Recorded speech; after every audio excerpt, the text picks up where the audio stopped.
The story begins in Shanghai City. In a quiet room, a woman with blue-green hair, Zhang Wangshan, is breastfeeding her newborn son. She tells her baby, Chenchen, how lucky he is to just eat and sleep, smiling that while she's losing sleep over him, it's worth it if he grows up healthy. Unknown to her, the baby is not ordinary. He is reincarnated and has the consciousness of his former life. As he feeds, he notes his brain isn't fully developed, yet he is aware. A blue, game-like status screen appears, identifying him as Lin Zichen, 33 days old, with a biological level of ordinary Tier 1.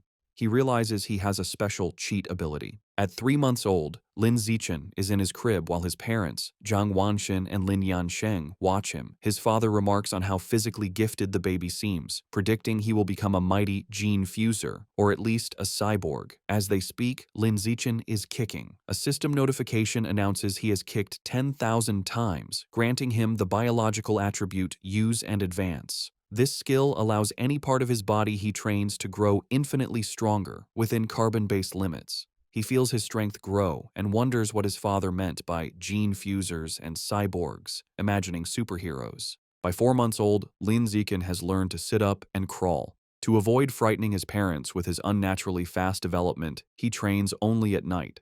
Each time he crawls, his system rewards him with points. A month later, at 5 months old, he has mastered walking. At 6 months, he can finally sit up and crawl in front of his parents without it seeming too strange. While watching television, a news report on aberrant beasts shows gene fusers and cyborgs joining forces to fight them. For the first time, Lin Zichen understands this world is vastly different from his old one. He learns this Earth has mutated, giving rise to terrifying creatures called aberrant beasts. To fight them, humanity developed 2 paths. The first is mechanical ascension, where humans modify their bodies with technology to become powerful cyborgs. The second is gene modification, where humans fuse their genes with aberrant beasts, becoming gene fusers to fight monsters with their own power. Realizing the dangers, the reincarnated Lin Zichen resolves to use his system to grow up safely, evolve his abilities while laying low, and survive in this perilous world. One day, the doorbell rings. Zhang Wangxin opens it to a woman in a blue dress, Xu Ming, their new next-door neighbor. Xu Meng introduces her family, her husband, Shen Jianye, and their young daughter, Shen Qinghan, who clutches a doll. Lin Zichen looks at the little girl with purple hair. He acknowledges Shen Qinghan as his first friend in this new world, sensing their destinies will one day be tightly bound. Time passes, and Lin Zichen dedicates himself to training. At 7 months, thanks to his use and advanced skill, he has mastered running, jumping, and basic language by talking to himself, earning stat points for each activity. By 8 months, his training has progressed to doing sit-ups and push-ups in his crib. He is careful to practice only when his parents are not around. But one day, his mother, Zhang Wangxin, walks onto the balcony and is shocked to see her 8-month-old son doing sit-ups. She rubs her eyes in disbelief. However, being a web novel author, she dismisses it as a stress-induced hallucination. Lin Zichen immediately pretends to be asleep, breathing a sigh of relief and making a mental note to be more cautious. A few days later, while giving him a bath, Zhang Wangxin makes another shocking discovery. She screams for her husband, Lin Yansheng. When he rushes in, she points out that their 8-month-old son has defined abs. Lin Yansheng is stunned. He excitedly suggests their son might be a 1-in-a-million prodigy with a bright future as a powerful gene fuser or cyborg. Hearing this genius narrative, Lin Zichen is relieved his secret is safe, realizing how lucky he is to have 2 web novel authors for parents. Lin Zichen reflects that on this mutated Earth, he is not the only genius. He and his mother watch a news report about a 2-year-old from a martial arts family who can lift a 20 kilos dumbbell with one hand. Zhang Wangxin pulls her son close, proudly stating that her Chenchen is just as amazing. Lin Zichen is touched by his mother's confidence and wonders if he'll also be able to lift 20 kilos when he turns 2. By the time Lin Zichen turns 2, his training has paid off. He has kept a low profile while secretly developing his strength, easily lifting a 20 kilos weight with one hand in the storage room. His session is interrupted when his mother calls that Han Han, Shen Qinghan's nickname, is here to play. Startled, he puts the weight down and goes out. He opens the door to find Shen Qinghan, now also 2, offering him a tart. Lin Zichen internally remarks that due to their different mental ages, they don't play conventionally. While Han Han is a typical toddler, he uses every moment to train.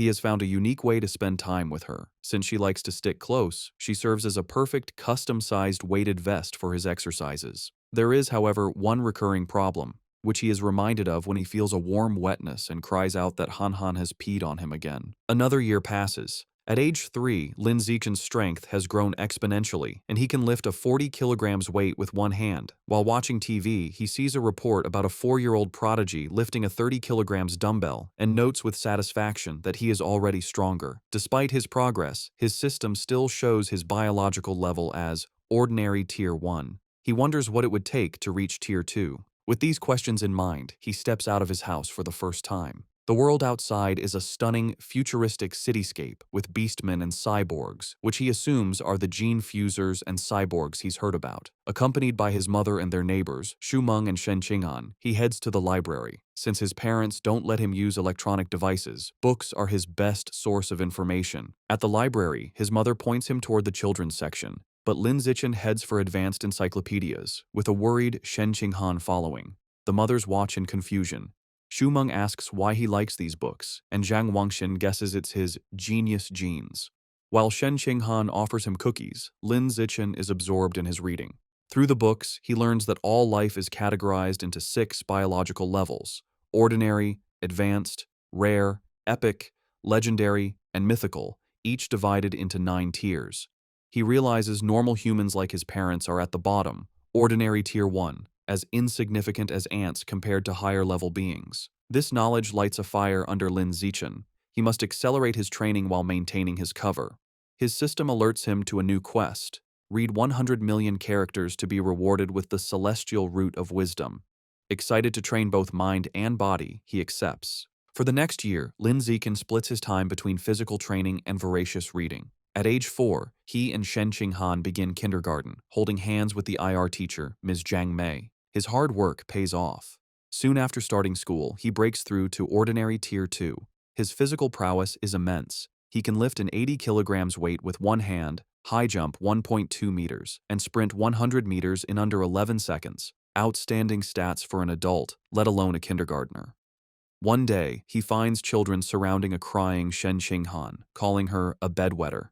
Seeing his friend bullied, he knows he must act. He leaps dramatically into the center of the bullies. He glares and unleashes a terrifying threat. If anyone bullies Han again, he will pee on their bed every day. The childish but menacing threat works. The bullies burst into tears, vowing never to return to kindergarten. Shen Qing'an looks at her protector with admiration. This act unlocks a new achievement, the title of Kindergarten Kid King, and a new series of quests. He is delighted he can work on multiple quests at once. Half a year later, he completes his reading quest. Having read 100 million characters, he is awarded the Celestial Root of Wisdom, granting him a perfect eidetic memory and peak human learning ability. Time flies, and soon he and Shen Qing'an are almost 7, posing for their kindergarten graduation photo. Even during vacation, Lin Zichen does not rest, now strong enough to train with a massive 200-kilo barbell. During the vacation, his abilities reached new heights. He could leap over 2 meters high and had broken the 8-second barrier in the 100-meter dash with a time of 7.98 seconds. His mind was just as sharp. Boosted by his new attribute, he had already finished most of the elementary school curriculum. His new life began at Sunshine Elementary School. Because he was already self-studying advanced subjects, academic competitions were easy. He effortlessly took first place at the National Elementary School Academic Competition just to unlock his title as quickly as possible. Whenever he had free time, he would give Shen Qing'an private tutoring. Though not an exceptional talent, she was diligent. With his help, her grades improved dramatically, and after one semester, she was ranked second in the class, with Lin Zichen holding first place. To speed up his quest, he also participated in school sports meets, breaking every record. Just when he thought his school life would continue in this predictable routine, a special new transfer student appeared. The teacher introduced the newcomer, a girl with long, silvery blue hair named Bai Shui. Lin Zichen immediately knew she was different. As she stood in the doorway, he could sense a faint, unusual aura that did not belong to a normal human. As the new transfer student, Bai Shui, walks to find a seat, the other students watch her curiously. Shen Qing'an leans over to Lin Zichen, whom she calls Xiao Chen, and whispers about how pretty Bai Shui's hair is, like winter snowflakes. However, Lin Zichen is not in the mood to discuss aesthetics. As Bai Shui sits near him, his mind is on the strange, non-human aura he senses from her. He wonders if she could be a gene fuser or the descendant of one. In the following days, Baizue proves to be an enigma. She doesn't speak to anyone and lays her head on her desk the moment class ends, remaining motionless. She barely even gets up for the restroom. At first, students are curious, even taking photos with her while she sleeps. But as her behavior doesn't change, they lose interest, and the classroom returns to its routine. This peace is shattered over a month later. A bizarre phenomenon begins. Bai Shui starts to secrete a viscous, white liquid. The substance has a foul odor and drips down her clothes and legs. The other students react with disgust, complaining about the terrible smell. A mean-spirited boy sneers a crude comment about the liquid and then pours his water bottle over her head, claiming he's washing her out. Humiliated and soaked, Bai Shui clenches her fist on the desk, and tears stream down her face as she begins to cry, her shoulders shaking with silent sobs. The bullies erupt in cruel laughter at her distress. Watching from their desks, Shen Qinghan turns to Lin Zichen with a worried expression, asking if they can help poor Bai Shui. Lin Zichen is confused. He had sensed Bai Shui was dangerous, so he can't understand why she is crying. He agrees to help. As he walks towards the bullies, he reevaluates his assessment. While he still doesn't understand her, he realizes that for now, she isn't a threat. She is just a weak girl being bullied, and he has to step in. Lin Zichen walks up to the main bully and grabs him by the collar, calling out his name, Guan Chun. With a menacing smile, he orders the boy to wipe the water off Bai Shui's desk. Guan Chun is terrified and stammers that he'll wipe it up right away. The other bullies know they are in trouble. Lin Zichen is notorious at school for being skilled at both academics and fighting. Not even 6th graders dared to mess with him. Knowing it's better to comply, they quickly grab tissues and clean up the mess. Once the desk is clean, Lin Zichen's gaze sweeps over the group. He commands everyone involved to apologize to her immediately. The bullies, sweating and terrified, quickly comply. They line up before her desk and bow their heads, offering apologies and promising never to bully her again. With the bullies gone, Bai Shui looks up, her eyes still tearful. She gratefully thanks both Lin Zichen and Shen Qinghan. Shen Qinghan puts a comforting hand on Bai Shui's shoulder, telling her that classmates are supposed to help each other. From that day on, Shen Qinghan makes it her mission to befriend the quiet, white-haired girl, always dragging Lin Zichen along. The three begin spending their free time together. Shen Qinghan is especially kind, always sharing her tastiest snacks with Bai Shui first. During one of these moments, as Shen Qinghan offers her a treat, Bai Shui hesitates. She looks at them and asks if they aren't disgusted by her because she smells so bad. She explains she's sorry for not trusting them, but since she was little, she has always been ostracized by everyone. Having someone be nice to her feels so unreal that she thinks she must be dreaming. Bai Shui looks up in surprise when Shen Qinghan tells her firmly that this is not a dream. Shen Qinghan smiles gently and says she knows what it's like, so she would never be disgusted by her. She declares that as long as Bai Shui is willing, they will be friends forever, pulling a slightly exasperated Lin Zichen into the promise.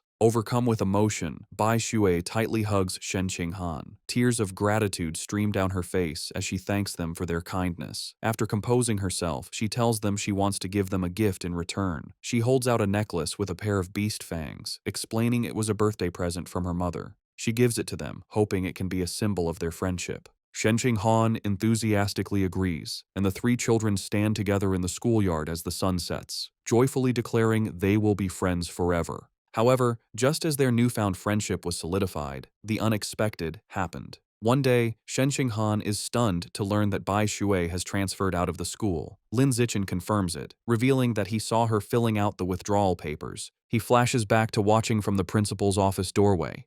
He saw Bai Shui with the principal and a large, intimidating man with cybernetic arms. The principal assured the man that Bai Shui's paperwork was complete and her information would be kept confidential. The encounter confirmed Lin Zichen's suspicions that Bai Shui's identity was not simple. From that day on, he never saw Bai Shui again, left to wonder about her. But he notes that the events that followed were what truly captured his attention. Sometime later, Lin Zichen is at home giving his mother, Zhang Wangxin, a shoulder massage. She sighs in relief, telling him the massage is perfect after a long day of typing. Lin Zichen internally notes that he learned professional massage techniques thanks to his celestial root of wisdom and is surprised by its usefulness. Their quiet evening is interrupted by a major news report. It features another incredible achievement by the Kyoto prodigy. At just 10 years old, the boy has successfully fused with aberrant beast genes and can now lift a 500 kilograms boulder with one hand. Lin Zichen recognizes the boy and realizes with a jolt that his rival has already begun gene fusion.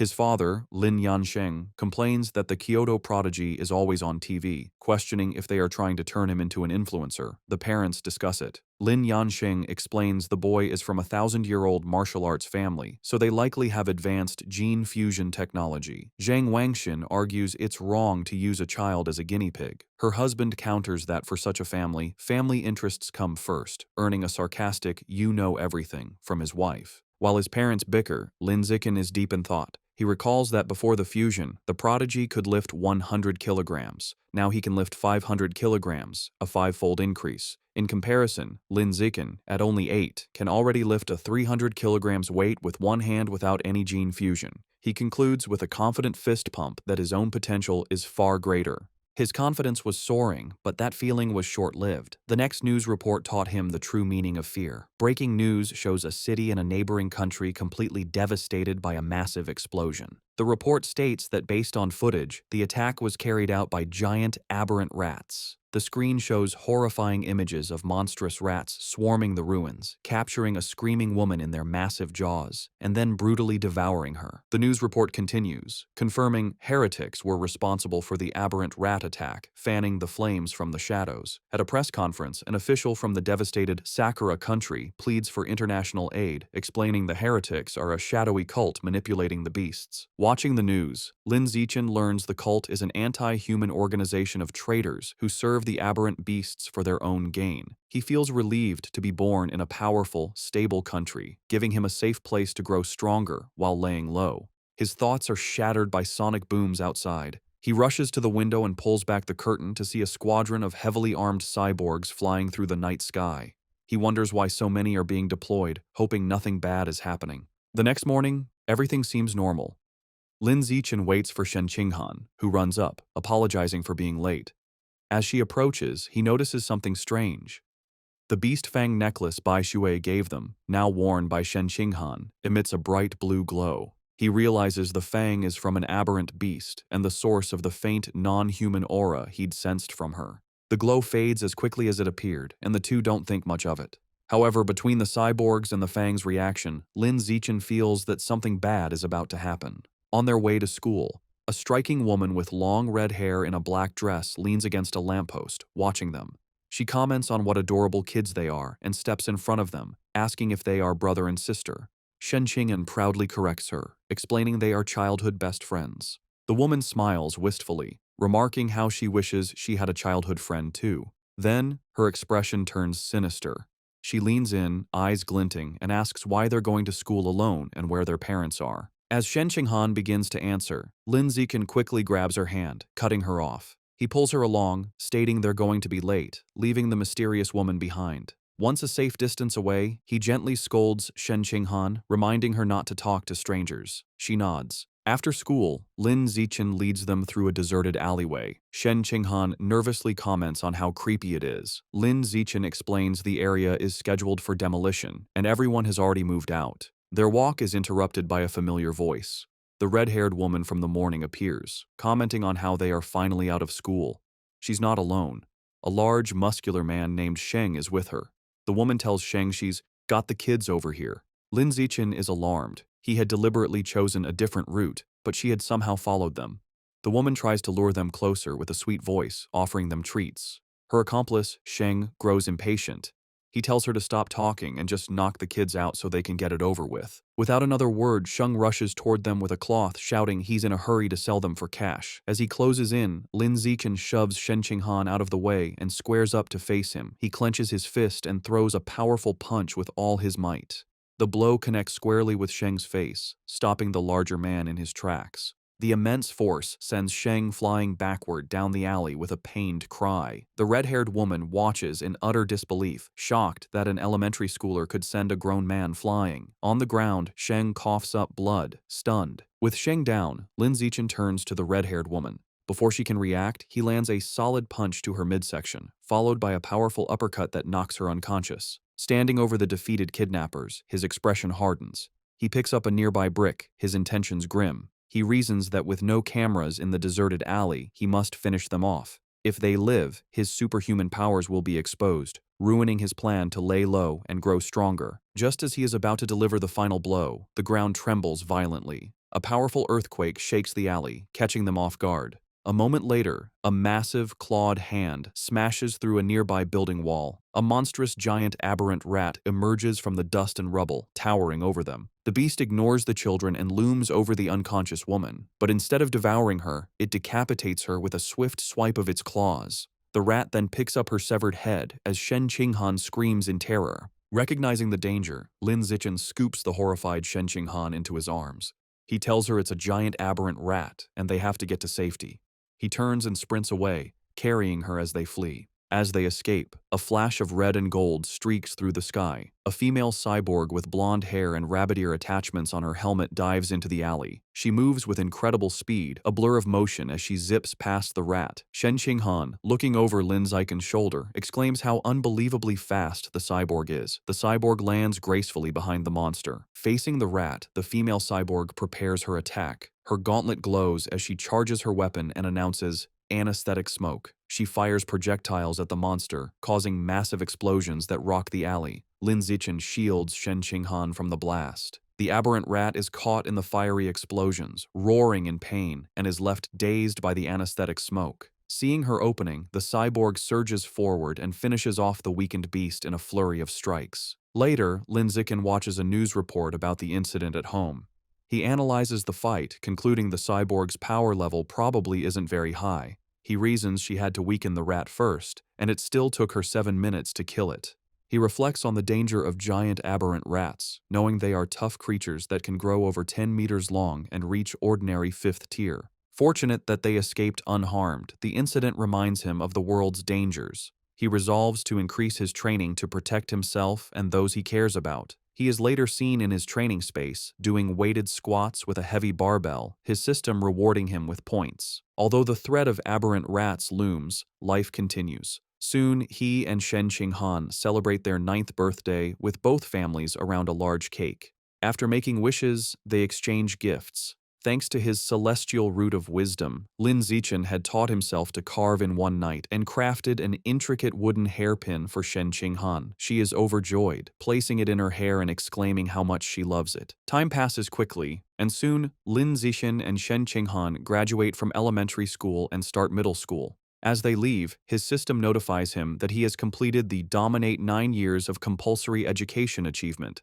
unlocking the Kindergarten Kid King and Elementary School Top Dog titles. He becomes excited to unlock the Middle School Overlord title next, which will grant him the Survival of the Fittest attribute. During the break, he sticks to a high-intensity training regimen. His training includes 1,000 push-ups with a massive boulder on his back, granting him huge stat boosts. His hard work pays off. Just before school begins, after a 10 kilometers run, his system announces his biological level has broken through to ordinary 3rd tier. His physical attributes increase dramatically. He can now lift 700 kilograms with one hand, has a vertical jump of 4 meters, and can run the 100-meter dash in 6 seconds. As his power grows, he wonders what level the Kyoto prodigy has reached. Coincidentally, a news story airs on TV the night before school starts. The report reveals the now 14-year-old prodigy has fused with giant ant genes and can lift a 2,000 kilograms alloy block with one hand. Lin Zichen calculates that since giant ant genes increase strength by a factor of 4 to 8, the prodigy's true lift without the gene enhancement is only around 500 kilograms.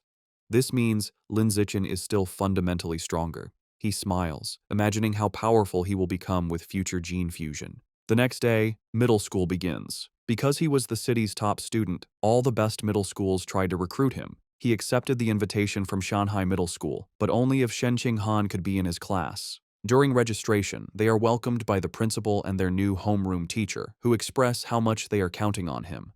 After a few pleasantries, he makes an excuse and leaves with Shen Qinghan.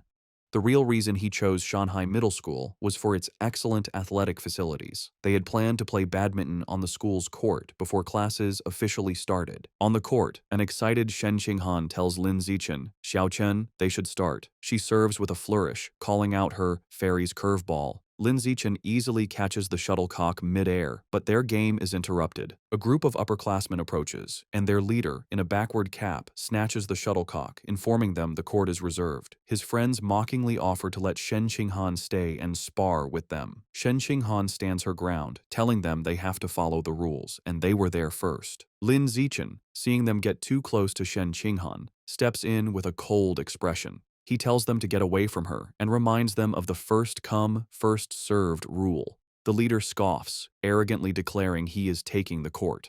The leader holds the shuttlecock and tosses it up, but before he can serve, Lin Zichen moves. He declares that from now on, his rules are the only ones that matter. With a surge of power, he leaps and smashes the shuttlecock with incredible force. The shuttlecock rockets across the court, a white blur. It moves so fast, the leader barely has time to react. The force of the impact shatters his racket and sends his cap flying. The upperclassmen are left in shock, sweating and trembling. They wonder if Lin Zichen is even human, questioning if he's a gene fuser. One notes with terror that if the shot had been off by a little, their boss's head would have been taken off. Thoroughly intimidated, the upperclassmen bow deeply in apology. They tell Lin Zichen they understand the rules now and will be leaving immediately. They then beat a hasty retreat. Perhaps because word of the incident spread, no one ever dared to bully Lin Zichen or Shen Qinghan again. Aside from being bigger with better facilities, their new school life felt much the same. Academically, Lin Zichen was far ahead, having finished the middle school curriculum long ago.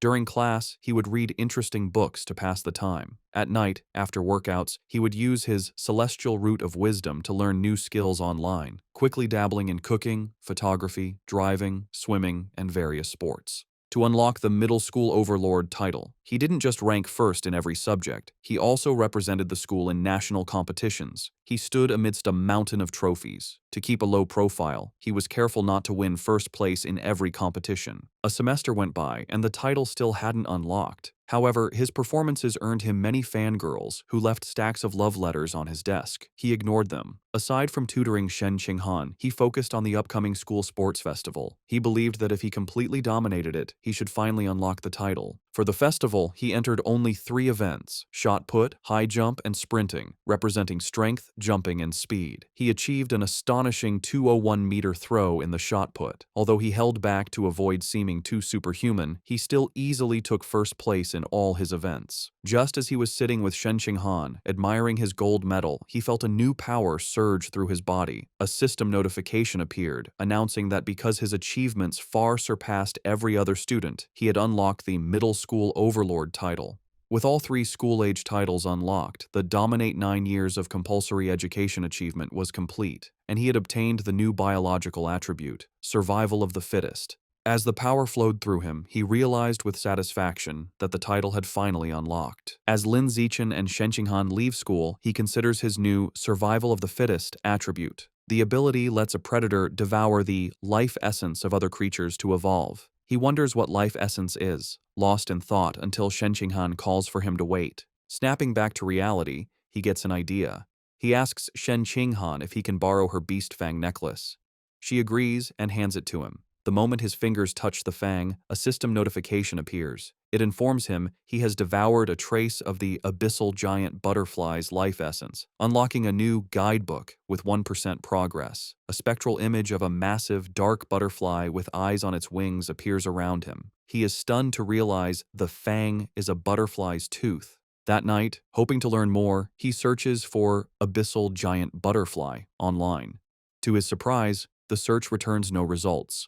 Realizing he'll have to study this exotic beast on his own, he remembers Bai Shui had given them a pair of fangs. He rummages through his bag and finds the second tooth. Holding the second fang, he once again absorbs its power. Another system notification confirms he has devoured a second trace of life essence, but the guidebook progress only increases to 2%. He looks at the fang with disappointment, realizing there isn't much life essence left in it. He concludes he must find another way to unlock the abyssal giant butterfly's full power. The next day after school, to boost his training and ensure a quick escape route from any aberrant beasts, Lin Zichen starts biking Shen Qinghan to and from school every day. As they leave the school grounds, a man calls out to him, "Zichen." The man, in a tracksuit, stops them and introduces himself as Coach Guo from the school's martial arts team. He praises Lin Zichen's performance at the sports meet as the best in school history.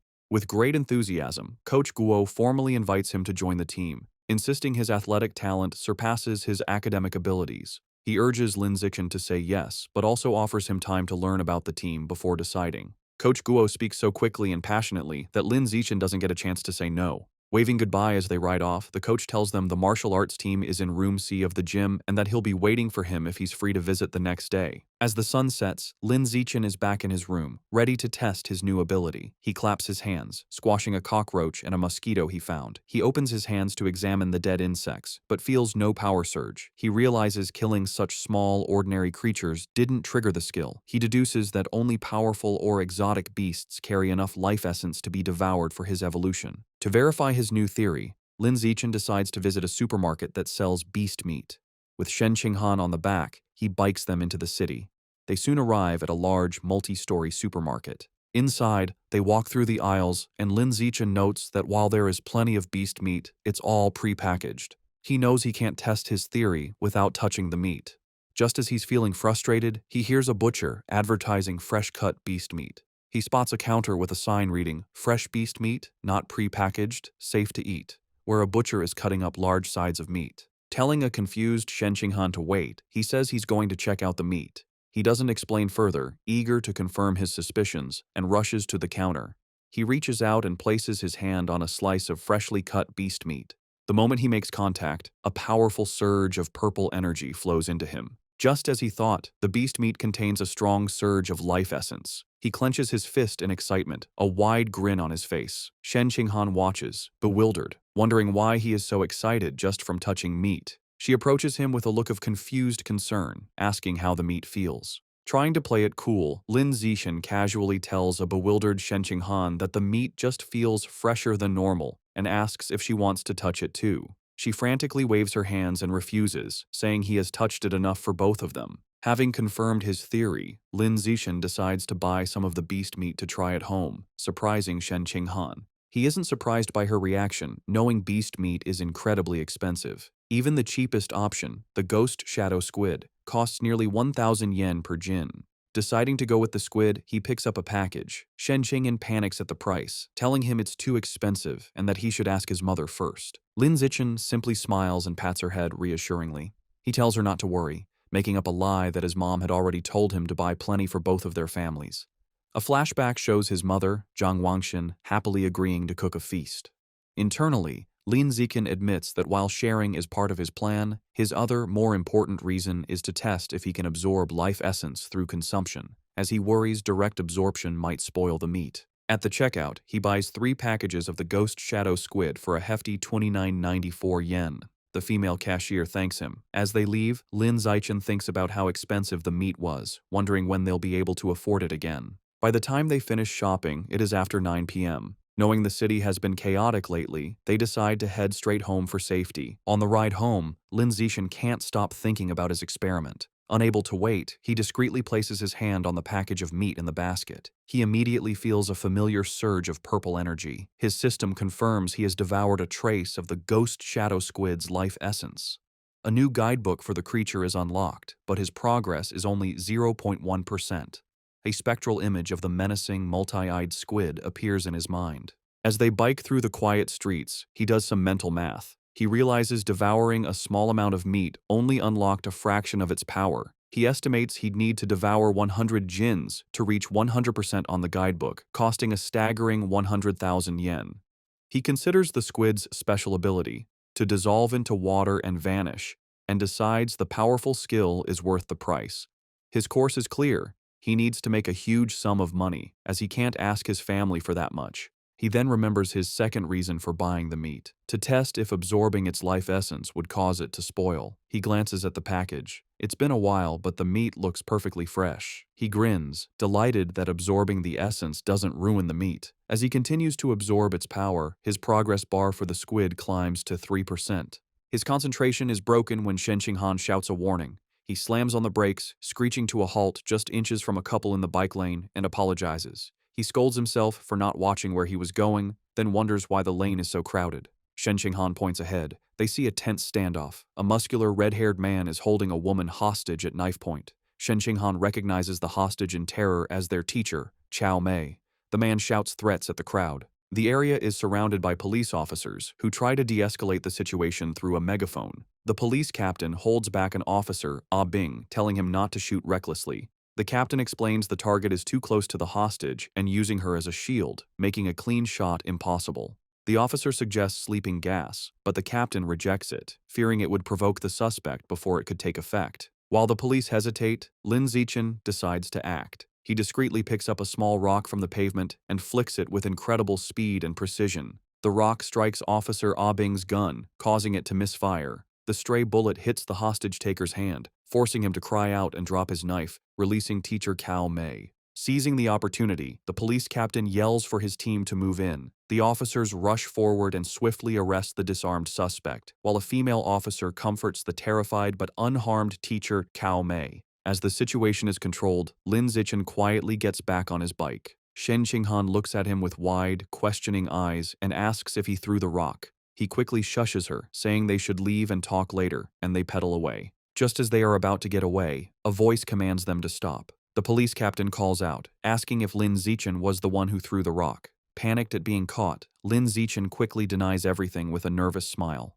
The captain watches them pedal away, finding it strange that someone wouldn't want to admit to a good deed. He muses aloud that there's a reward for bravery. The word reward instantly catches Lin Zichen's attention. Needing money, he slams on his brakes, skids to a halt, and rushes back to the captain. He sheepishly retracts his denial, admitting he threw the rock and explaining that the money is really important to him. The captain tells him to come to the station to make a report, promising to help him apply for the reward. After informing their families, Lin Zichen and Shen Qinghan prepare to head to the police station. He assumes everything will go smoothly, but as the police lead the cuffed suspect away, something goes horribly wrong. The suspect's face begins to twist grotesquely. The police realize with horror that he's a heretic and is mutating into a giant aberrant rat right before their eyes. The monster breaks its cuffs and goes on a rampage, swiping its massive claws at the officers. The police captain gets on his radio, ordering all forces to open fire but to protect the civilians. The officers unload their weapons, but the bullets have no effect. A frantic report comes in, identifying the heretic as having fused with Rat King genes and calling for immediate backup. Realizing the danger, Lin Zichen apologizes, grabs both of them and pulls them away, urging them to run. He is relieved the monster isn't chasing them, but knows they need to get away fast. As they flee, a new figure streaks down from the sky in a purple aura. It's a female cyborg in sleek, futuristic armor. She lands a powerful blow on the giant rat, sending it staggering backward. Hovering in the air, the cyborg, a woman with short, dark purple hair, begins to charge a laser cannon in her chest. With a command to fire, she unleashes a massive, devastating beam of purple energy that engulfs the mutant rat. The creature roars in agony as it is completely disintegrated, leaving nothing but scorched remains. Lin Zichen watches, stunned by the cyborg's incredible power. With the threat gone, Teacher Cao Mei and Shen Qinghan breathe sighs of relief. Lin Zichen, however, is more concerned about his bike, noting with relief that the blast didn't hit it, which would have been a huge financial loss. Just as the tension subsides, he has a sudden realization. He looks into the bike's basket and sees the expensive ghost shadow squid meat has spoiled, giving off a foul smell. He now understands his initial theory was correct. Absorbing the life essence causes the meat to spoil, but there's a delay. Holding up a limp tentacle, he realizes he needs an excuse and decides to blame the fight and the now deceased heretic. Putting on a dramatic show, he throws the spoiled tentacle down, loudly blaming the heretic and the cyborg's attack for roasting the meat. Teacher Cao Mei comforts him, saying what matters is that they're all safe. Although they plan to go home, at the captain's request, they end up riding with the security team to the station. They didn't expect to be transported in the same van as the heretic's remains. After the laser blast, all that was left was a pile of scorched flesh on a gurney, and the smell was intense. As he sits in the foul-smelling van, another thought strikes Lin Zichen. He remembers that the beast fangs from Bai Shui still contained life essence long after the creature was dead. A new possibility dawns on him. Could there be life essence left in this corpse as well? And if so, could he devour the corpse's Rat King gene for himself? Sitting in the police van, Lin Zichen wonders how much of the Rat King gene he can devour from the heretic's scorched corpse. Deciding to find out, he discreetly reaches his hand towards the remains. The moment he makes contact, he feels a powerful surge of red energy. His system confirms he has devoured a trace of the giant mutant rat's life essence, unlocking its guidebook with an impressive 5% progress. He is shocked by how much he absorbed and realizes the freshness of the source is directly proportional to the amount of life essence he can obtain. The escorting officer, Ah Bing, notices his movement and tells him to sit still. Lin Zichen quickly claims he just needed to stretch. Later, at the public security office, he knows that while Ah Bing was easy to fool, the security captain is sharper. The captain informs Lin Zichen that he has applied for his bravery reward, but then questions him more seriously. He asks how a middle schooler, at such a distance and in poor lighting, managed to so precisely hit the heretic's knife hand with a rock. Lin Zichen gives a vague answer, claiming it's because he often trains his right hand. The odd response leaves the captain speechless. Their conversation is interrupted when Shen Qinghan calls out that her auntie is here. Lin Zichen is surprised to see his parents rush into the station. His mother runs towards him in a panic, calling his name with a terrified expression. She throws her arms around him in a tight hug, asking if he's all right and telling him he scared her half to death. He tries to calm her, reassuring her that he's fine and even got a bravery reward. Holding him close, his mother makes him promise that next time there's danger, he will hide somewhere safe first. She tells him with tears in her eyes that all she wants is to see him grow up safe. Lin Zichen is visibly moved by his mother's heartfelt concern. As they leave, Lin Zichen reassures his mother he will always protect himself first. The police captain watches them go, still pondering the boy's strange abilities. On their way out, Lin Zichen passes two female police officers discussing the case. One remarks that perverts are getting more brazen, and her colleague reveals the heretic was a liberal arts student from Guangyuan University, brainwashed by the rat god cult. The first officer curses the cult, but the second points out they need to eliminate the root cause, the self-proclaimed Rat King. The name instantly catches Lin Zichen's attention. In the car home, he immediately starts researching the rat god cult on his phone. Surprised to find a ton of information, he learns the cult's main base is in Shanghai City, and most of its members are societal outcasts. He uncovers a shocking piece of information suggesting the Rat King wants to evolve into a higher life form and is forcing its followers to gather evolution materials. This leads him to a chilling question. Has the Rat King, an aberrant beast, already developed sentience? His thoughts are interrupted when he glances out the window and sees a giant rat, nearly the size of a cat, on the sidewalk. For a moment, he wonders if it's related to the Rat King, but quickly dismisses the idea, telling himself that in the South, cat-sized rats aren't that unusual. Shaking off the thought, he realizes how quiet Shen Qinghan has been. He looks over and sees her squirming uncomfortably, her knees pressed tightly together. He immediately understands. He recalls that ever since she was a child, whenever she gets nervous or startled, she can't control her bladder. While embarrassing for her, Lin Zichen has always felt this peculiar reaction might be linked to some hidden potential within her. When they get home, Lin Zichen's mother, Zhang Wangxin, is shocked that the nearly 3,000 yen worth of beast meat is gone. Lin Zichen quickly thinks of an excuse, sheepishly claiming that during the emergency, he must have dropped it while running away. His mother immediately puts his safety first, telling him to forget the meat and that all that matters is he is unharmed. Lin Zichen breathes an internal sigh of relief, glad he fooled his mother. However, his father, Lin Yansheng, is more stubborn. He announces he is going back to look for the expensive meat, boasting that a fated wage slave like him is tough. Lin Zichen tries to stop him, arguing it's too dangerous and the meat is already spoiled. His father becomes suspicious, asking how he could know it had gone bad. Sweating nervously, Lin Zichen quickly claims it was an obvious guess. Meanwhile, back at the now empty public security office, the police captain is still pondering the night's strange events. As he smokes a cigarette, he can't shake the question of how an ordinary middle schooler could have thrown a rock with such incredible power and precision.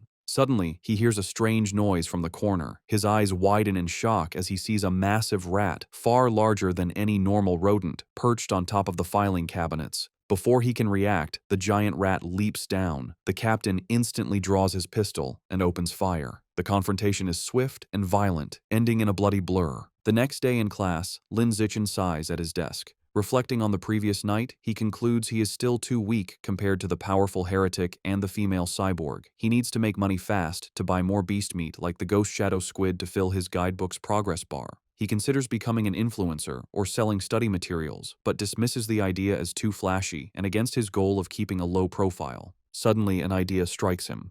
He remembers that in this world, martial arts and gene fusion are more important than academics.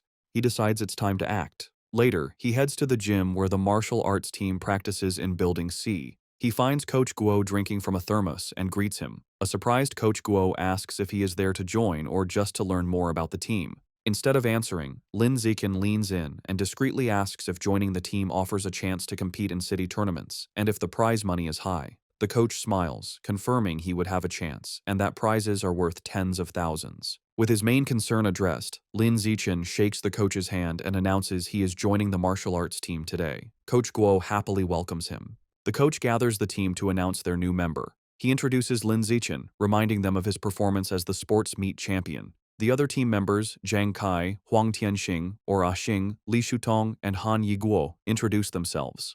Finally, Lin Zichen introduces himself. Since Lin Zichen has no formal martial arts training, Coach Guo demonstrates basic fist and leg techniques. The coach explains the moves look simple but are difficult to master, noting that the team's fastest learner, Li Shutong, took a week to perfect them. He then encourages Lin Zichen to try. Lin Zichen assumes a ready stance.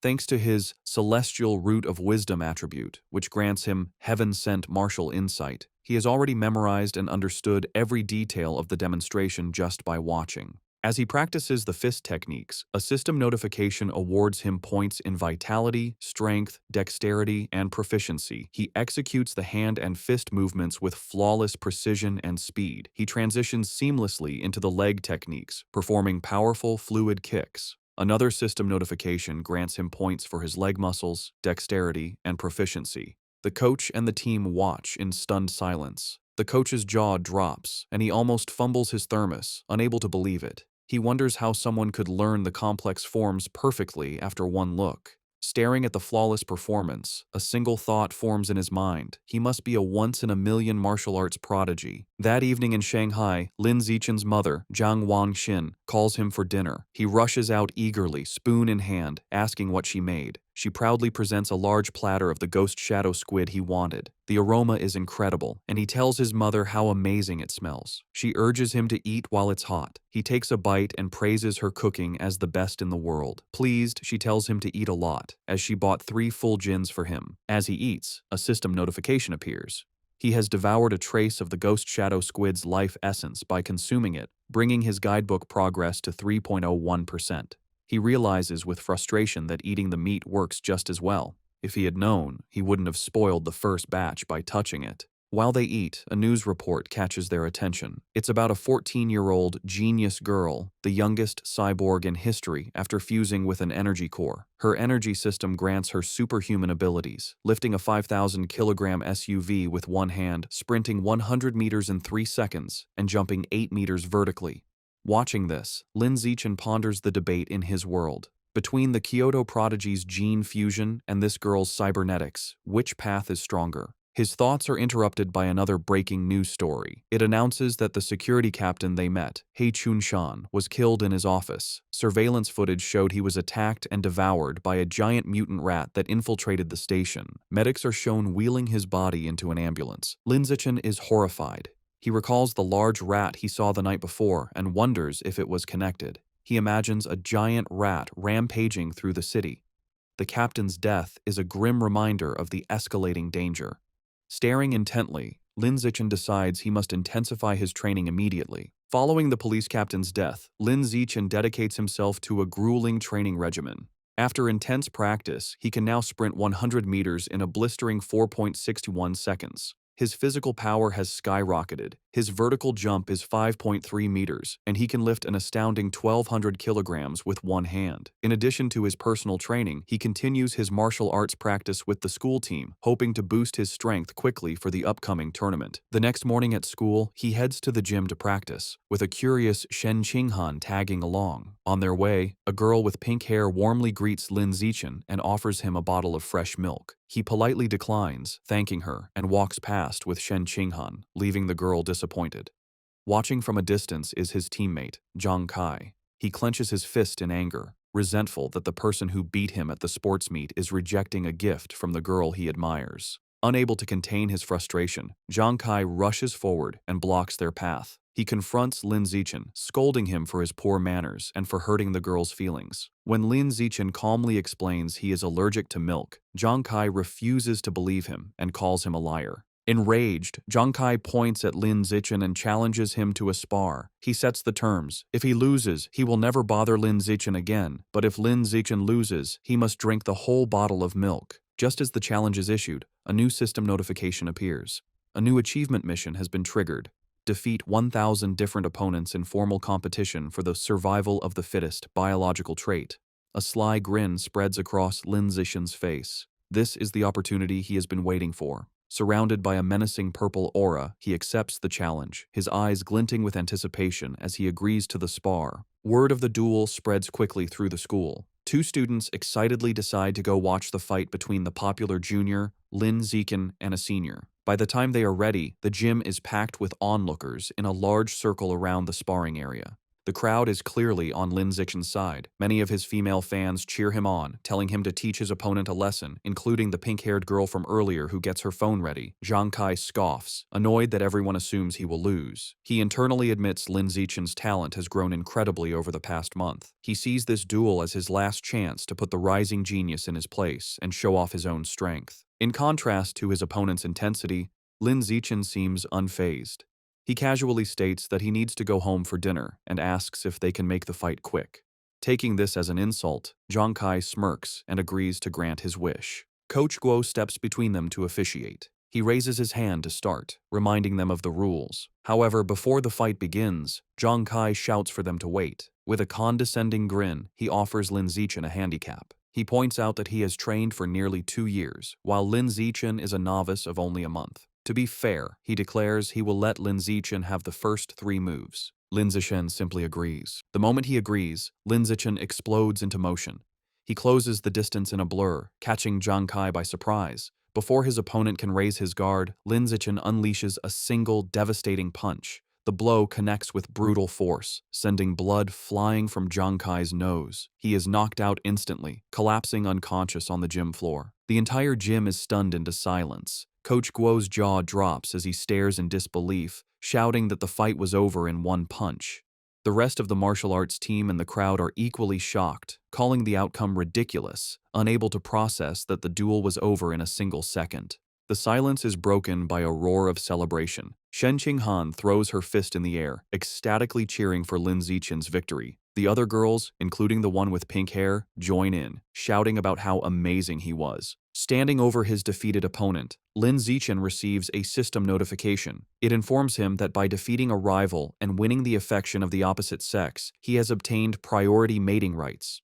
More importantly, his new mission progress is now 1,000. He reflects that he has a long way to go to unlock the natural selection attribute. To speed up his progress, he turns to the remaining, terrified members of the martial arts team. With a friendly but unsettling smile, he suggests they should all spar as well. The team members stare back, their faces pale with horror. Immediately, they all start making pathetic excuses. One has cram school, another's mother is waiting for dinner, while others pretend to feel sick. Before they can flee, Zhang Kai struggles to his knees. He refuses to accept his loss, furiously accusing Lin Zichen of a sneak attack and vowing to crush him in a rematch. Coach Guo steps in, telling Zhang Kai to accept his loss like a man. The coach then wonders aloud if the punch was just a lucky shot, deciding to test the theory on another team member named Xiao Lizi. Hearing his name, a spiky-haired boy freezes in terror. Though he assumes a fighting stance, he is clearly terrified, begging Lin Zichen for mercy and not to hit his face. 10 minutes later, the results are clear. Several martial arts team members are lying unconscious on the gym floor. Lin Zichen stands over them, noting he made sure not to go too hard on them and just exchanged a few blows.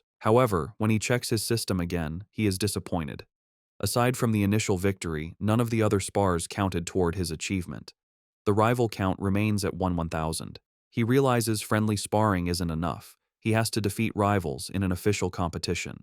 As he thinks about this, a hand claps his shoulder. Coach Guo grins manically, declaring that Lin Zichen is a true genius. He exclaims that in just over a month, the newcomer has become the team's ace. Filled with new confidence, the coach proclaims that with Lin Zichen leading, their school will crush all others and take first place at this year's regional martial arts tournament. As Coach Guo celebrates, Lin Zichen has a moment of clarity. He realizes the coach is right. The upcoming tournament is the perfect opportunity to face many official opponents at once. He becomes determined, understanding that as long as he defeats them in an official competition, each victory should count toward his progress. His thoughts are interrupted when a defeated Zhang Kai calls his name. Having regained consciousness, Zhang Kai stands, points at Lin Zichen, and formally accepts his loss with a bizarre and overly graphic declaration of submission. His strange words leave everyone, including Shen Qinghan, Coach Guo, and Lin Zichen, completely shocked and disturbed. With the duel over, the spectators and coach quickly flee, leaving a bewildered Zhang Kai alone, complaining he hadn't finished his speech. In this world, high schoolers must choose between martial arts or academics. Given the world's dangers, the martial arts class is considered the superior choice.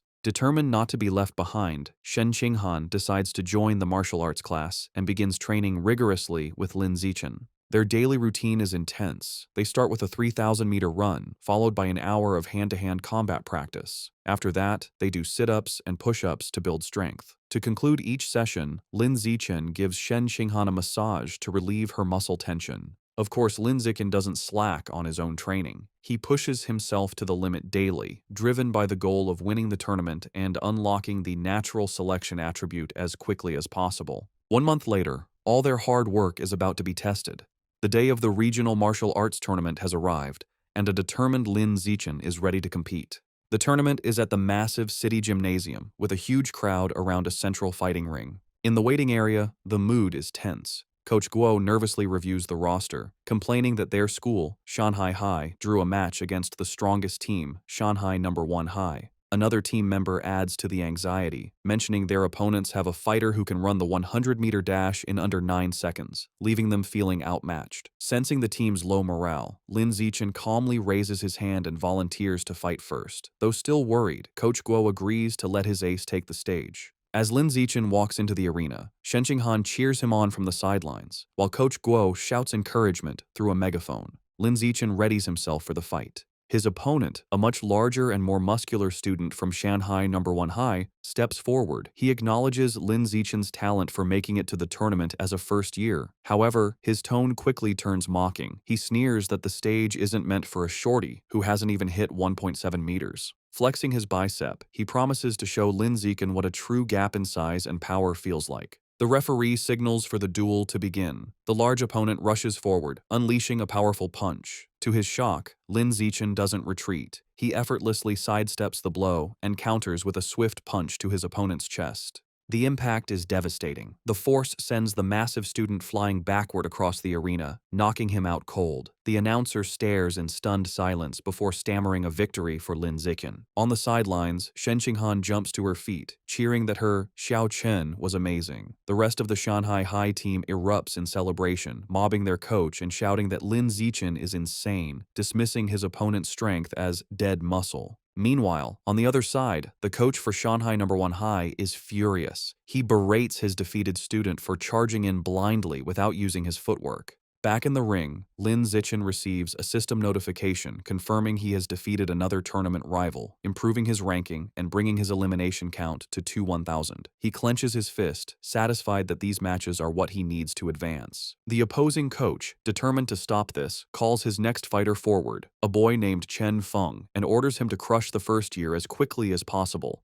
Chen Feng calmly agrees. He steps onto the stage and assumes a ready stance, looking far more composed than the last fighter. The announcer signals for the second duel to begin. Chen Feng immediately showcases his superior technique, moving with incredible speed and launching a flurry of attacks. Lin Zichen calmly meets the assault, blocking a powerful kick with one hand. However, the force of his block sends Chen Feng spinning wildly through the air before he crashes hard onto the arena floor, unconscious. Medics rush in with a stretcher and carry Chen Feng away, stating he needs a head scan. The crowd is left bewildered. They murmur among themselves, questioning what just happened and speculating that the student from Shanghai High must be insanely lucky. Some angry spectators shout that the tournament must be rigged, demanding a refund. However, the coach of Shanghai No. 1 High knows better. Clutching his head in despair, he realizes with dawning horror that this isn't luck. The first year from Shanghai High is the real deal. Back in the waiting area, the coach has a new strategy. He calls his next fighter, a spiky-haired boy named Gao Fei, and gives him strict orders to focus entirely on defense, warning him that he cannot afford to lose. Gao Fei, however, is brimming with confidence. He calmly tells his coach not to worry, assuring him he will win. As he walks to the ring, Gao Fei internally dismisses Lin Zichen's victories. He believes his opponent isn't strong and has only won through tricks. With his superior speed, running the 100-meter dash in under 9 seconds, and greater experience, he is certain he can't lose. The crowd is buzzing. Spectators discuss Gao Fei's reputation, marveling at his speed. One person mentions his father is a gene fusion user, explaining his enhanced abilities. The consensus is that Lin Zichen's impressive run is about to end, though they acknowledge his great potential. The announcer signals for the duel to begin. Ignoring his coach's instructions, Gao Fei immediately goes on the offensive, lunging at Lin Zichen with a powerful kick. He follows up with rapid strikes, unleashing his special technique, the flowing water-shattering rock fist. His coach watches in fury, shouting at his disobedient student for attacking. Gao Fei scoffs at defense, believing a genius like him doesn't need it. Meanwhile, Lin Zichen, easily evading the blows, finds the technique interesting and decides to learn it on the spot. Gao Fei grows frustrated as he can't land a single hit. He stops out of breath and demands to know how Lin Zichen is dodging his attacks. Unfazed, Lin Zichen calmly asks if he has any other moves, taunting him. Enraged, Gao Fei unleashes another desperate barrage of punches. Seeing the same predictable moves, Lin Zichen decides the time for observation is over. He thinks, "All right then, let's end this." He effortlessly dodges the final punch and counters with a single powerful kick to Gao Fei's midsection, ending the match instantly. The crowd is once again left in stunned, speechless silence. The silence is shattered by thunderous cheers from the Shanghai High supporters. Coach Guo and Shen Qinghan are ecstatic, shouting that their Xiao Chen is a beast and celebrating his third consecutive victory. The rest of the tournament proceeds just as easily. The next few opponents are even weaker. He effortlessly defeats each one, and soon he has single-handedly wiped out all 5 fighters from the opposing team. Over the next 2 days, the story is much the same. He continues his dominant performance, taking down 2 more schools by himself. Thanks to his incredible display, he successfully leads Shanghai High to win the championship. He and his team proudly pose with their medals and trophy.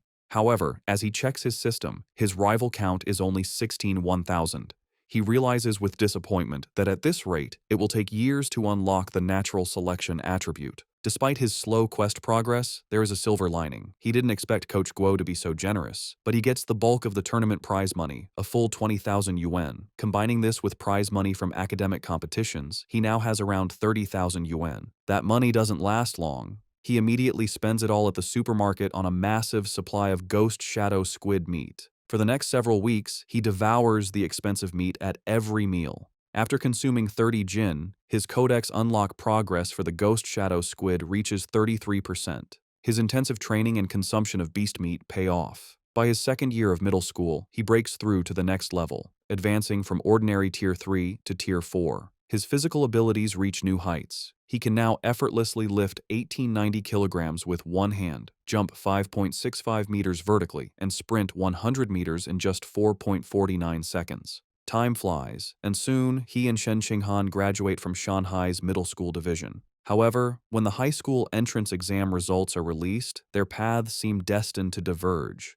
A heartbroken Shen Qinghan sits in her room, crying. She asks Lin Zichen why, after all her hard work, they can't go to the same high school anymore. He explains that while he ranked first in both liberal arts and martial arts, and her academic scores were excellent, her martial arts score wasn't high enough for the elite class at Shanghai High. As he comforts the crying Shen Qinghan, she asks what will happen now. He tells her the principal of Shanghai High is coming to his house, likely to recruit him, and asks if she will come. Feeling hopeless, she tearfully replies that it has nothing to do with her, as the principal is obviously only coming for him. Taking her hand, Lin Zichen pulls her up and leads her out of the room. He tells her not to worry. He has a plan. He reveals his one condition for staying at Shanghai High. Shen Qinghan has to be his desk mate. As promised, the principal of Shanghai High visits Lin Zichen's home. She, his mother, and Shen Qing'an discuss his future for several hours, with the principal expressing how much she wants him to stay at her school. As the meeting concludes, the principal stands to leave. As a final offer, she tells Lin Zichen that if he agrees to stay, she will grant any request he has. Taking the opportunity, Lin Zichen states his one condition. Shen Qinghan must be allowed to continue in the same class with him. The principal looks at the nervous Shen Qinghan and confirms her name. Without hesitation, she agrees. With a smile, she tells them both to report to Shanghai High together for the new school year. Overjoyed, Lin Zichen and Shen Qinghan thank her. With their high school future secured, Lin Zichen participates in his final junior high martial arts tournament. As expected, his overwhelming power easily leads his team to another championship. He decides to use the prize money to finally unlock the Ghost Shadow Squid Codex. He was only 20% away, and the new prize money was enough to max out the progress bar. Unsure what might happen, he travels to a secluded forest outside Shanghai for safety. Deciding not to waste time, he begins devouring the life essence from the last of the squid meat. A powerful blue energy surrounds him as a system notification confirms he is absorbing a large amount of essence. His eyes widen as he feels a final surge of power, and the Codex progress bar hits 100%. A new notification announces he has unlocked the Ghost Shadow Squid Codex and obtained a new biological attribute, Blessing of Liquid Affinity. The ability enhances his affinity with water, allowing him to move freely and even vanish in aquatic environments. However, as the power settles, he stands in the quiet forest holding the limp squid tentacles and feels his new ability is kinda underwhelming. Still feeling underwhelmed, Lin Zichen tests his new ability in a nearby pond. He finds his Blessing of Liquid Affinity has some benefits. He can soak for long periods without his skin wrinkling, and swimming is much easier with reduced water resistance. However, there are no other noticeable effects. He sits in the water and rationalizes that since the Ghost Shadow Squid is a low-tier beast, it's fair the ability isn't very powerful. He resolves that to get better attributes, he will either have to save up for higher-grade beast meat or become strong enough to hunt powerful wild mutant beasts himself. The memory of the terrifying giant mutant rats strengthens his resolve, and he clenches his fist, determined to grow stronger. With less than a week before school begins, Lin Zichen's mother and Shen Qinghan's family decide to go on a trip.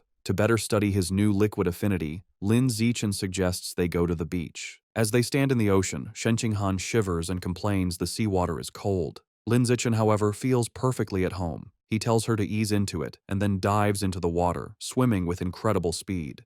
As he moves, his system rewards him with stat points for swimming and diving. From the shore, a nervous Shen Qinghan calls out, asking him to teach her how to swim. Lin Zichen pops his head out of the water, suddenly remembering his childhood friend doesn't know how yet. He begins patiently teaching her the basics. Given her average athletic talent, he assumes she will struggle. However, Shen Qing'an proves him wrong. She excitedly exclaims that swimming is surprisingly easy and that she learned it right away, diving effortlessly. She swims gracefully and surfaces with a look of shock, surprised she can dive without any instruction. Lin Zichen watches in shock as a strange blue aura of water seems to emanate from her. After she surfaces, she excitedly tells him how amazing it feels. She notes that while opening one's eyes underwater usually stings, she feels no discomfort. In fact, she finds it cool and pleasant.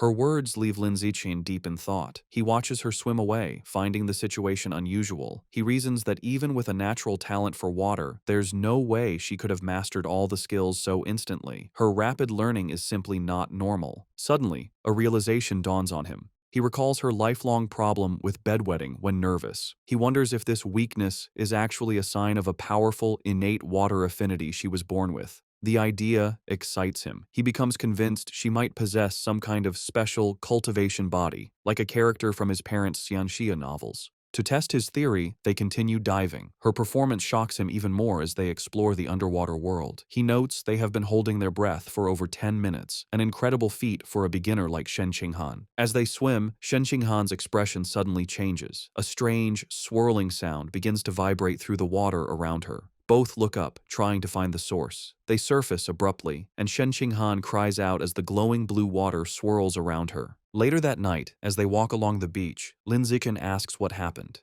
Shivering, she explains that underwater, she kept hearing strange and creepy sounds right by her ear. He comforts her and asks what kind of sounds. She tells him she couldn't understand the language, but it was a female voice that echoed non-stop until she surfaced. To help a frightened Shen Qinghan calm down, Lin Zichen brings her back to their hotel room. Later, he searches online for information about the strange female voice, but finds no results.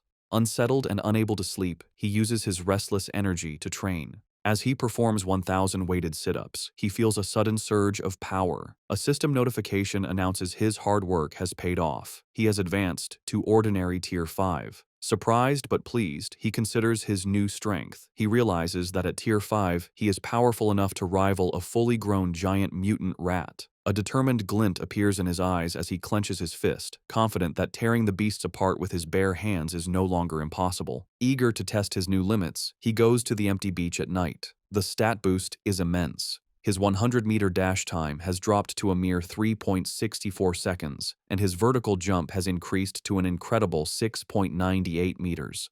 To test his strength, he finds a nearby car and discovers he can now lift the 1,600-kilogram vehicle with one hand. With this new progress, his life moves forward. The vacation ends, and he and Shen Qinghan begin high school at Shanghai High. On their first day, they arrive early for class duty. Two new female classmates immediately recognize him, whispering excitedly about how handsome he is and how lucky they are to be on duty with him. While he is surprised his classmates know him, something even more unexpected happens. Simply performing class duty triggers a new system quest. The achievement requires completing 1,000 cooperative tasks for a new biological attribute, social animal. As he cleans the classroom with Shen Qinghan, he wonders what this new attribute will do. Since the school year has just begun, he takes the opportunity to visit the Mammoth supermarket after school. Now that he has unlocked the Ghost Shadow Squid Codex, he knows it's time to choose a new target for his ability. As he browses the expensive beast meat section, his eyes lock onto a new item.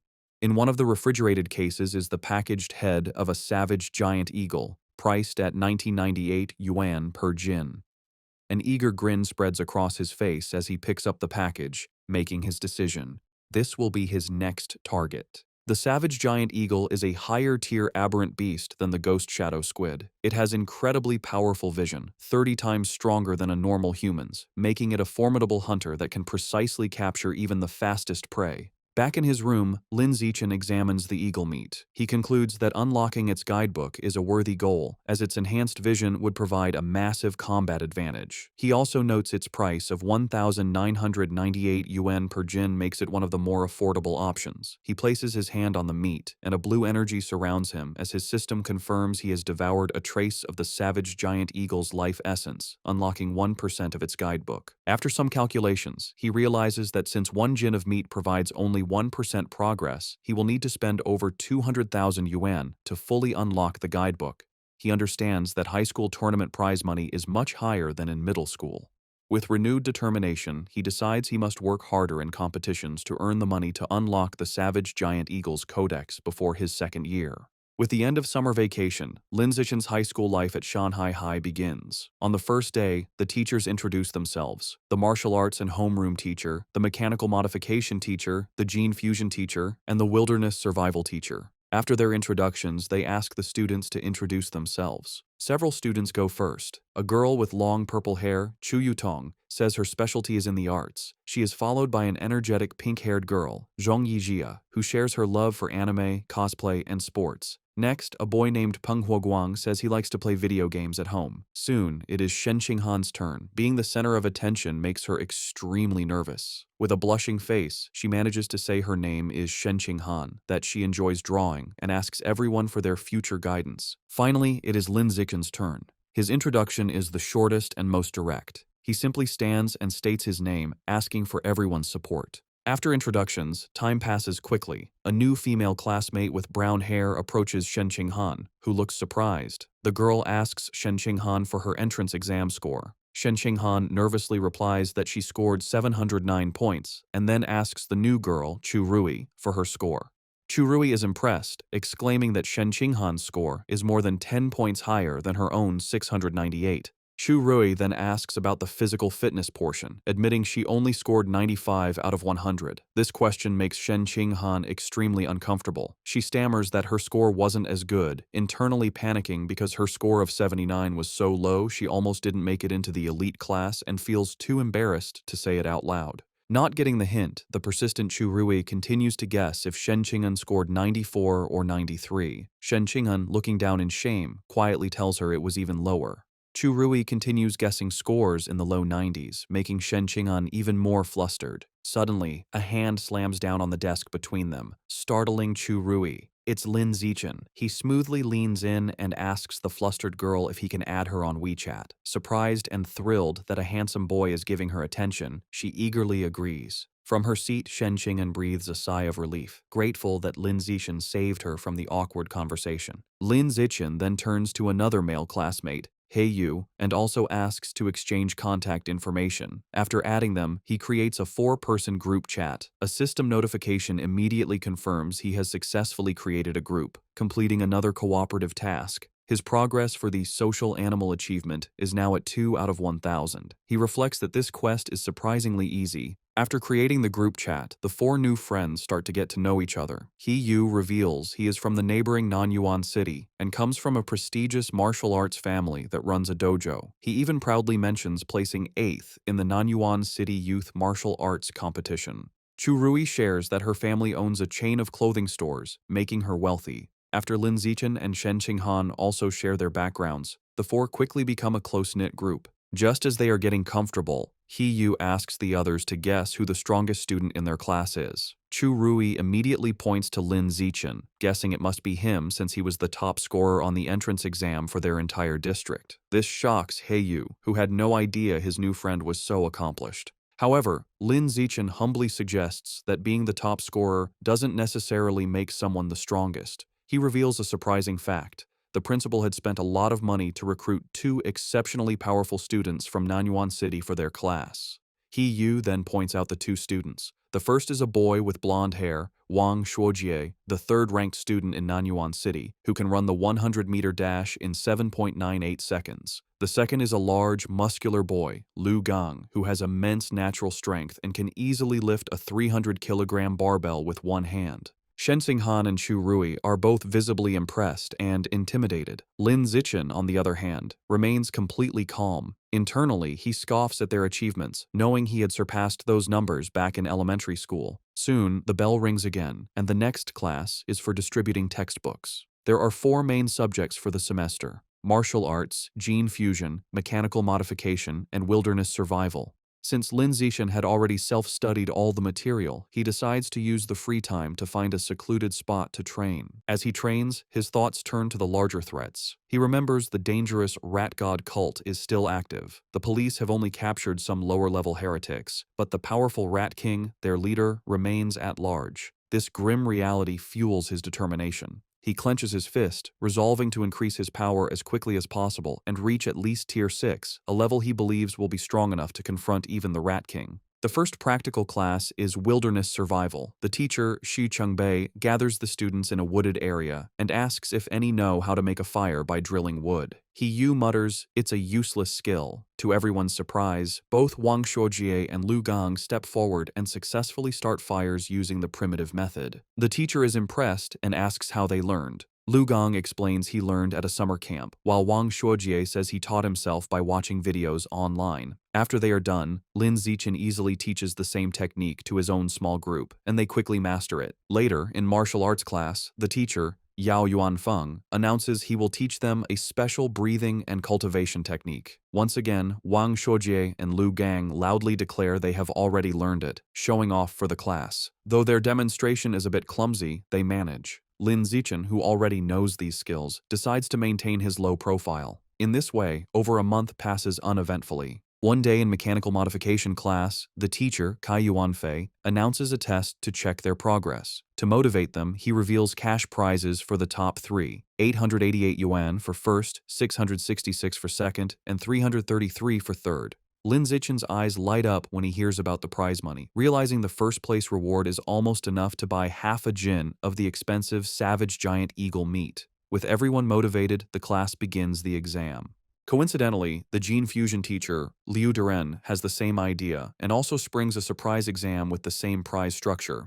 After the 2 difficult exams, the students are drained. He Yu collapses onto his desk, groaning. The other students complain about how difficult the questions were. One girl laments that she was hoping for a 90 but would be lucky to get a passing grade of 60. While everyone else complains, Wang Shoujie and Lu Gong begin to casually brag. Lu Gong asks Wang Shoujie how he did. Wang Shoujie confidently replies that he should score a 95, as he only struggled with the last part of the final question. Lu Gong nonchalantly agrees, stating he is in the same boat and also expects a 95. Listening to their arrogant exchange, He Yu glares at them, clenching his fists in fury and thinking about how badly he wants to punch them. The teacher announces the results of the mechanical augmentation test. He reads the scores, revealing that Guo Yunling received 52 points, while Shen Qinghan passed with 61. Shen Qinghan excitedly tells Lin Zichen she passed, and he congratulates her on her hard work. The teacher continues, announcing He Yu scored an impressive 88 points. His friends praise him, and he humbly replies he was just lucky, promising to treat them to a meal with his third-place prize of 333 yuan. Next, the teacher confirms Lu Gang and Wang Shuojie both scored 95 just as they predicted, complimenting them for being only one question away from a perfect score. Wang Shuojie confidently claims that with 10 more minutes, he could have solved the final problem, and Lu Gang agrees. Listening to them brag, He Yu is frustrated, but comforts himself with the thought that third place is still his. However, the teacher then reveals a shocking result. Despite the test's difficulty, one student achieved a perfect score, Lin Zichen, with 100 points. Wang Shuojie and Lu Gong are stunned, shouting the result is absurd. The rest of the class erupts in cheers. Even a defeated He Yu joins in, recognizing Lin Zichen is on another level. Shen Qinghan and Chu Rui celebrate his victory as the glory of Shanghai. Ignoring the praise, Lin Zichen's focus is on the prize. He raises his hand and asks Teacher Kai when the 888 yuan prize for first place will be distributed. The teacher promises to send it later, internally finding Lin Zichen's intense focus on money strange. An hour later, the gene fusion exam results are announced. The teacher, Kai Yuanfei, reads the scores. This time, the non-Yuan duo did not perform as well. Lu Gang scored 81 and Wang Shuojie 83. Though still good scores, they are clearly disappointed. In contrast, Shen Qinghan achieves an excellent 78, placing her in the top 5, and she celebrates with Chu Rui. To the shock of his classmates, Lin Zichen once again secures a perfect score, effortlessly winning another prize. This second crushing victory deals a huge blow to the confidence of He Yu, Wang Shuojie, and Lu Gang, who are left demoralized. Unable to accept their defeat, Wang Shuojie and Lu Gang question how anyone could get full marks on such a difficult test, openly suggesting Lin Zichen must have known the answers in advance. The teacher, Kai Yuanfei, immediately shuts down their accusation, stating firmly that it is impossible. He explains that he personally designed every question, and the answers are not available online, making cheating impossible. The two are left speechless. Their classmates are not so kind. He Yu and Chu Rui laugh, mocking Wang Shuojie and Lu Gang for being sore losers. He Yu calls them a disgrace to Nanyuan City, and Chu Rui adds that uncultured, ugly people always cause the most trouble. After lunch, the practical exam for wilderness survival begins. The teacher, Shi Chengbei, explains the rewards are the same, with cash prizes for the top 3. The exam has 3 parts: climbing, swimming, and making fire by friction. Having been beaten in the academic tests, Wang Shuojie tells Lu Gang they must redeem themselves in the practical exams. Lu Gang agrees, and both glare at Lin Zichen, vowing to crush him and wash away their shame. The exam begins with climbing, where speed determines the winner. As expected, Lin Zichen's superior physical abilities allow him to easily dominate. He scales the rock wall with incredible speed, leaving the Nanyuan duo far behind to secure first place. The tree climbing event ends the same. Lin Zichen again takes first, while a defeated Wang Shuojie complains he couldn't even see his shadow. While Lin Zichen excels, he notes his real concern is for Shen Qinghan. As he expected, she struggles with the climbing and finishes last. However, he isn't worried, knowing her true talent is in the water and confident she will regain her confidence during the swimming segment.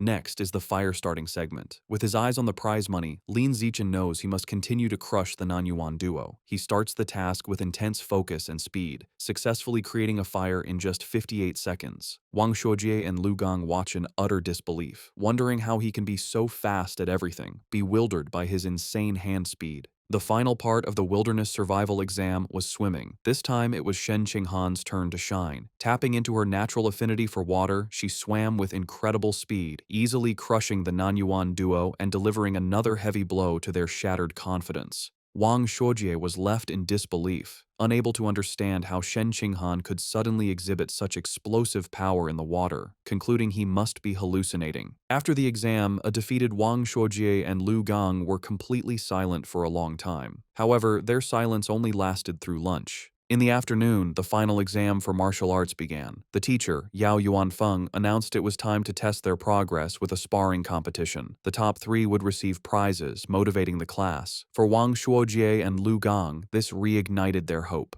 Filled with determination, they resolved to reclaim their pride. They reasoned this was martial arts class, where physical fitness and combat technique truly mattered. They believed if Lin Zichen was weak in martial arts, his other scores were meaningless. Before sparring, the teacher had everyone do a physical test as a warm-up, measuring their 100-meter sprint, one-hand barbell lift, and vertical jump. Lin Zichen, holding back to avoid being too flashy, still gave an incredible performance. He ran the 100-meter dash in 7.78 seconds and lifted a 330-kilogram barbell with one hand. His vertical jump was 2.18 meters, and he easily took first in all 3 events, making sure to only slightly beat the Nanyuan duo. They were once again left in utter shock.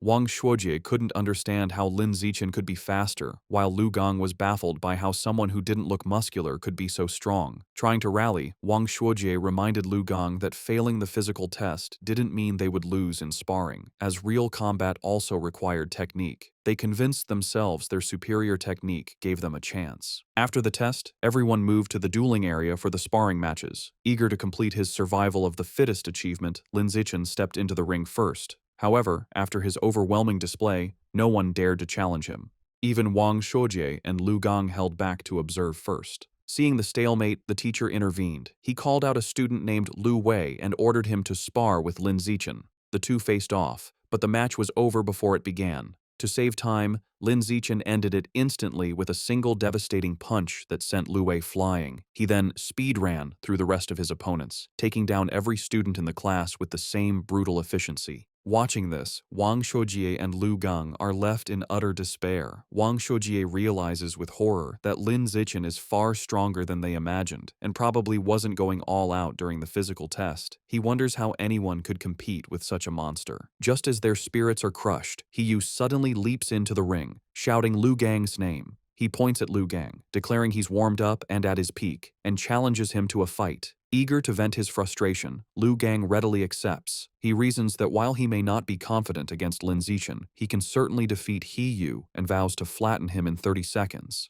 With a battle cry, Hiyu rushes forward, and the two clash in a fast exchange of blows. However, the fight is decided by the clear gap in their power. Lu Gang easily catches Hiyu's kick, uses his superior strength to swing him around, and then hurls him out of the ring. Hiyu crashes hard, defeated and vomiting. Standing victoriously, Lu Gang looks down at his defeated classmate. He offers a backhanded compliment, acknowledging Hiyu's physical technique is the best in their class, but smugly concluding that he is still better. After his victory, Lu Gang turns to see Lin Zichen approaching. Lin Zichen calmly issues a challenge for them to spar. Internally, he sees this as a perfect chance to make progress on his achievement quest. Fresh off his win and brimming with confidence, Lu Gang smirks and accepts, declaring he is not afraid. Lu Gang immediately goes on the offensive with a powerful punch. However, the gap in their abilities is apparent. Lin Zichen moves with blinding speed, effortlessly dodging the attack and leaving afterimages. Before Lu Gang can register what happened, Lin Zichen counters with a swift kick. The powerful blow connects squarely with Lu Gang's back, and he is sent flying out of the ring, defeated in a single blow. With both Nanyuan duo members utterly defeated, the other students begin to taunt the last one standing. They shout at Wang Shuojie, asking if he's going to avenge his fallen bro, and telling him the pride of Nanyuan now rests entirely on his shoulders. They jeer, telling him not to chicken out. Annoyed, Wang Shuojie snaps at the crowd to shut up, claiming he was already planning to fight. He rushes into the ring to face Lin Zichen. As he stands before his overwhelmingly powerful opponent, he steels his resolve, telling himself that what is meant to come will come, and he must find a way to defeat him. Determined to win, Wang Shuojie shouts that he's going all out and rushes at Lin Zichen with a furious attack. However, his effort is futile. Lin Zichen effortlessly stops the punch with one hand and counters with a single devastating blow that sends Wang Shuojie flying upside down. He crashes hard onto the gym floor, knocked out and foaming at the mouth, defeated as easily as everyone else. With the Nanyuan duo taken care of, Lin Zishan proceeds to systematically take down the rest of the boys in the class one after another with the same effortless efficiency. After defeating all the male students, he checks his system. He notes that according to the survival of the fittest achievement rules, defeating the same person multiple times only counts once. This means his only remaining opponents in the class are the girls. He wonders if any of them will even be willing to spar with him. To his complete surprise, the girls are more than willing. A crowd of his female classmates gathers, blushing and eagerly making heart gestures, all wanting a chance to fight him. The first to volunteer is Chu Yu-tong, who excitedly raises her hand and challenges him. She leaps into the ring and attacks with surprising speed and agility. However, Lin Zichen is still on another level. He easily dodges her attack, leaving her to comment on his incredible speed. She gracefully lands, disappointed that she came so close but couldn't even grab him. Unexpectedly, after Chu Yu-tong's defeat, the other girls also volunteer to challenge him one by one. Of course, Lin Zichen holds back considerably when facing the girls. His main goal isn't to hurt them, but simply to win the official matches and complete his achievement as quickly as possible. Soon, Lin Zichen finishes sparring with all the girls in his class. While he has successfully defeated every student, he is still far from completing his achievement task. He is a bit disappointed, but his mood quickly changes when his teacher, Yao Yuanfeng, suddenly announces some good news.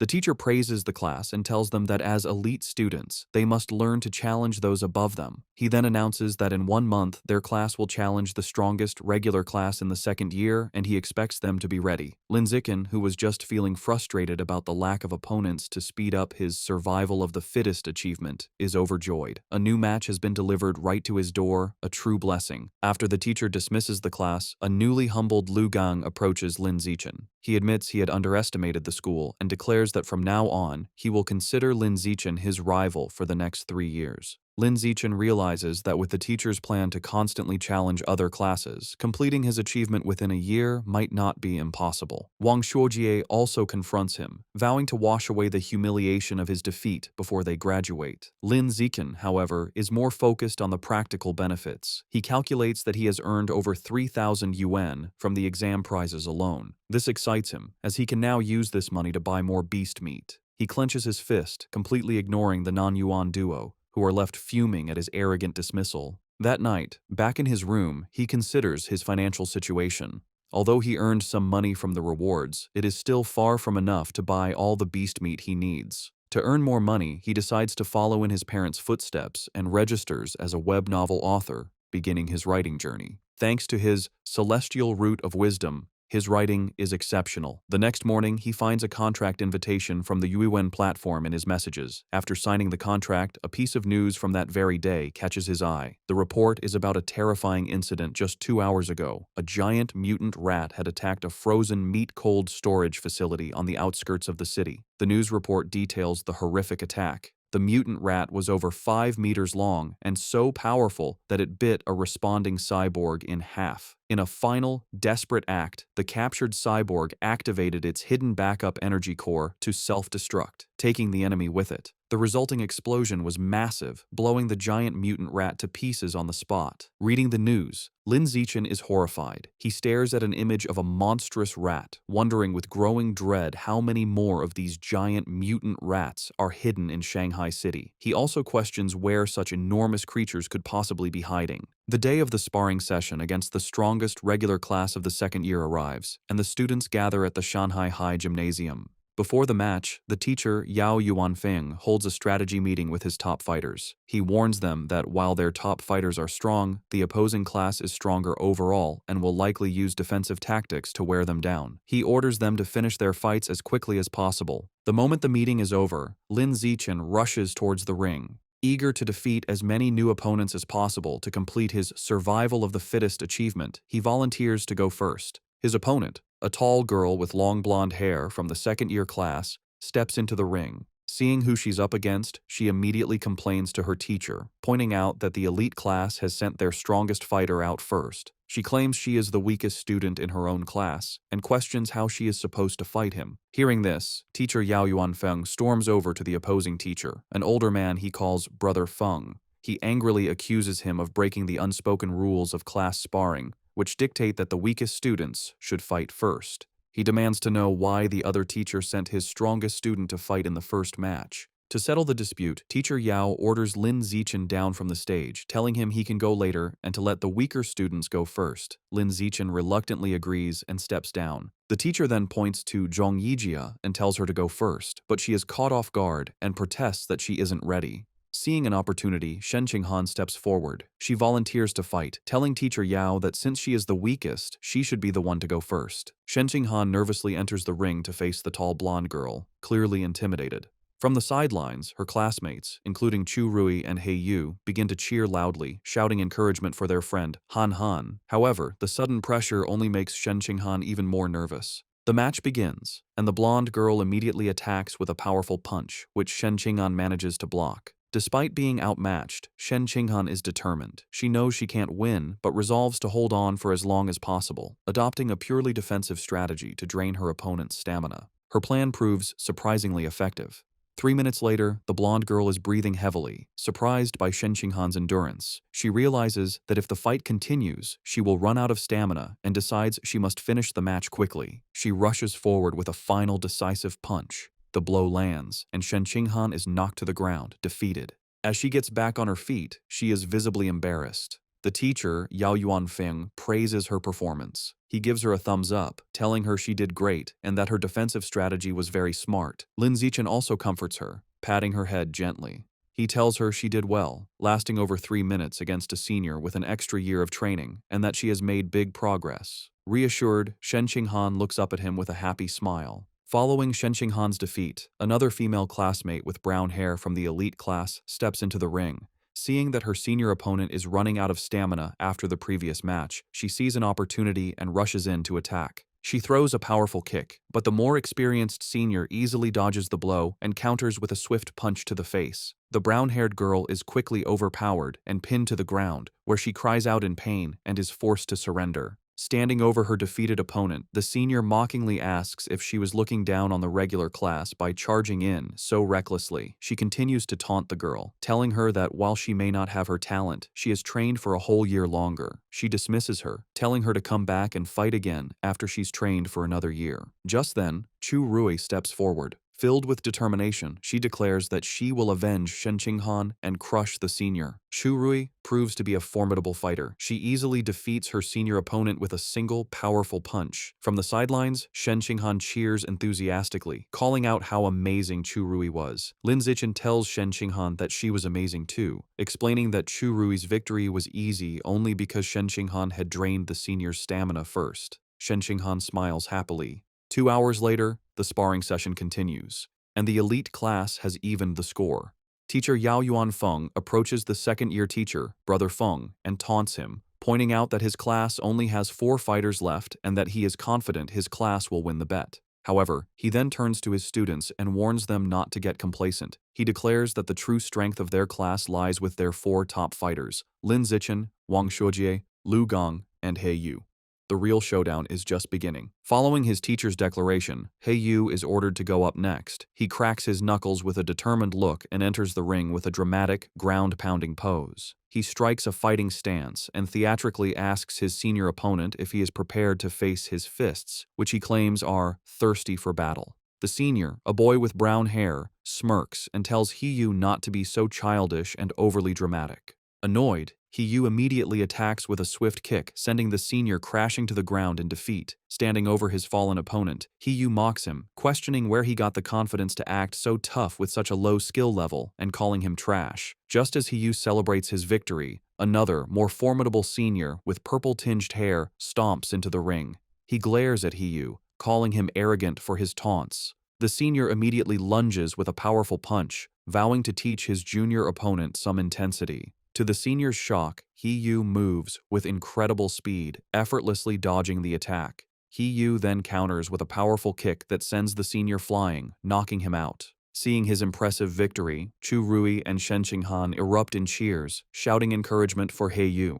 Fueled by his success, He Yu goes on an incredible winning streak, defeating several more opponents in quick succession. After taking down 5 consecutive fighters, He Yu stands exhausted, breathing heavily. Despite his fatigue, he puts on a brave face and defiantly shouts for the next opponent, boasting he can still take on 10 more. However, it's clear he is running out of stamina. His impressive run ends when he is defeated by his sixth opponent. With He Yu eliminated, the situation looks dire for the elite class. They are now down to their last 3 fighters, while the second-year class still has 13 members remaining. With He Yu defeated, Wang Shuojie is next. He unleashes his full power, going on an incredible winning streak and single-handedly defeating 10 opponents in a flurry of furious kicks and punches. However, the long series of battles takes its toll. During his 11th match, Wang Shuojie finally runs out of stamina and is defeated. Following him is Lu Gang, who quickly dispatches 2 more of the opposing team's top fighters in less than 10 minutes. With their opponents now down to their last fighter, teacher Yao Yuanfeng smugly suggests that the second-year teacher, Brother Feng, should just surrender.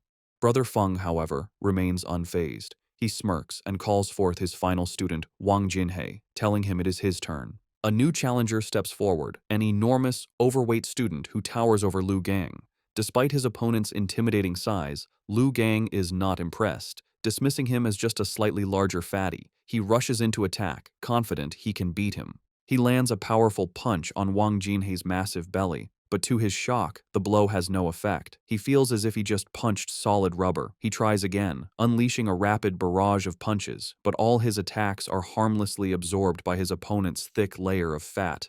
Soon, Lu Gang is left panting and exhausted, realizing his attacks are useless.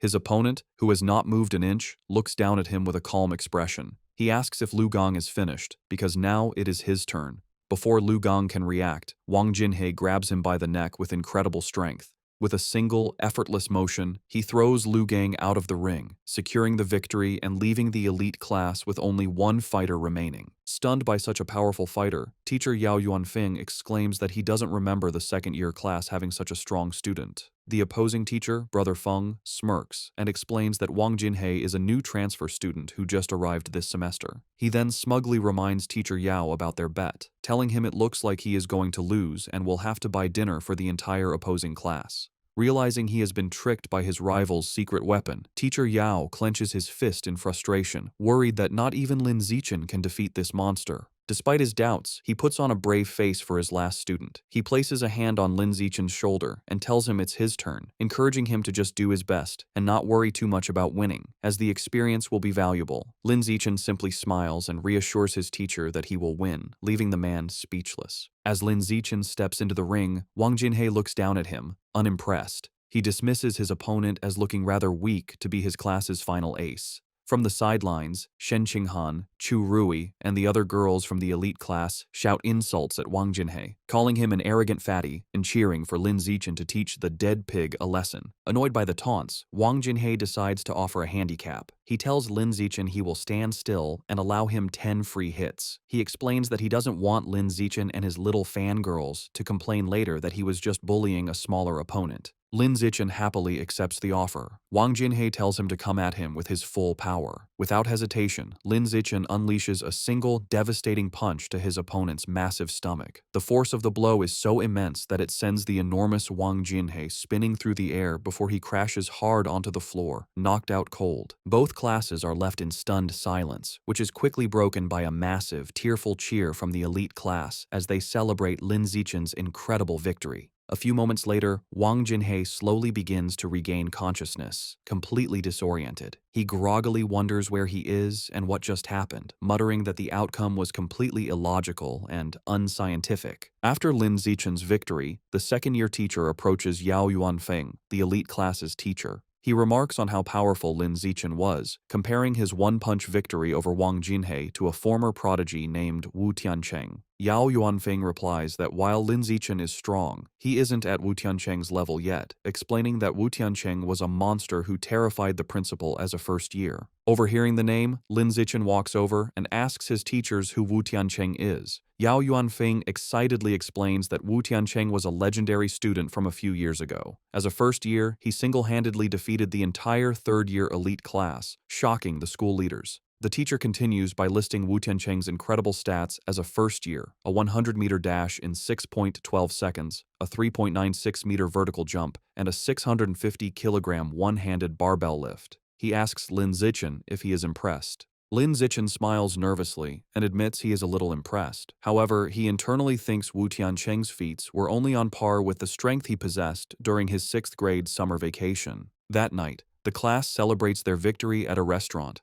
Teacher Yao Yuanfeng holds up a soda for a toast. He joyfully announces that because Lin Zichen secured their win, the second-year teacher had to honor their bet and pay for everyone's feast. The entire class raises their glasses, cheering for Lin Zichen's performance. During dinner, Lin Zichen is surrounded by his classmates, including He Yu and Chu Rui. Now famous in school, they are all eager to know his training secrets and add him on WeChat. Lin Zichen finds this new attention a bit strange. Amidst the chaos, he observes that Shen Qinghan hasn't changed. Worried he won't be able to eat, she quietly puts food on his plate. During the celebration, Shen Qinghan suddenly gets a shocked expression. Looking flustered, she quickly tells Lin Zichen she needs to go to the restroom and rushes away. As she leaves, Lin Zichen notes that while some things change, her urge to pee when nervous or excited has remained the same. In the restroom, 2 of their female classmates are gossiping. One complains about how Shen Qinghan fawns over Lin Zichen like a maid, always pouring his drinks and peeling his shrimp. The other agrees, questioning how someone with Shen Qinghan's lack of strength could have gotten into the elite class if not for being his sycophant. She cruelly adds that their relationship won't last, as the difference in their abilities is destined to drive them apart. Unseen, Shen Qinghan overhears their entire conversation and is visibly hurt. However, instead of hiding, she confronts them. With newfound determination, she firmly tells the startled girls that she is not a sycophant, she is his childhood friend. Later that evening, as they walk home, Lin Zichen notices she seems dejected and asks if something is wrong.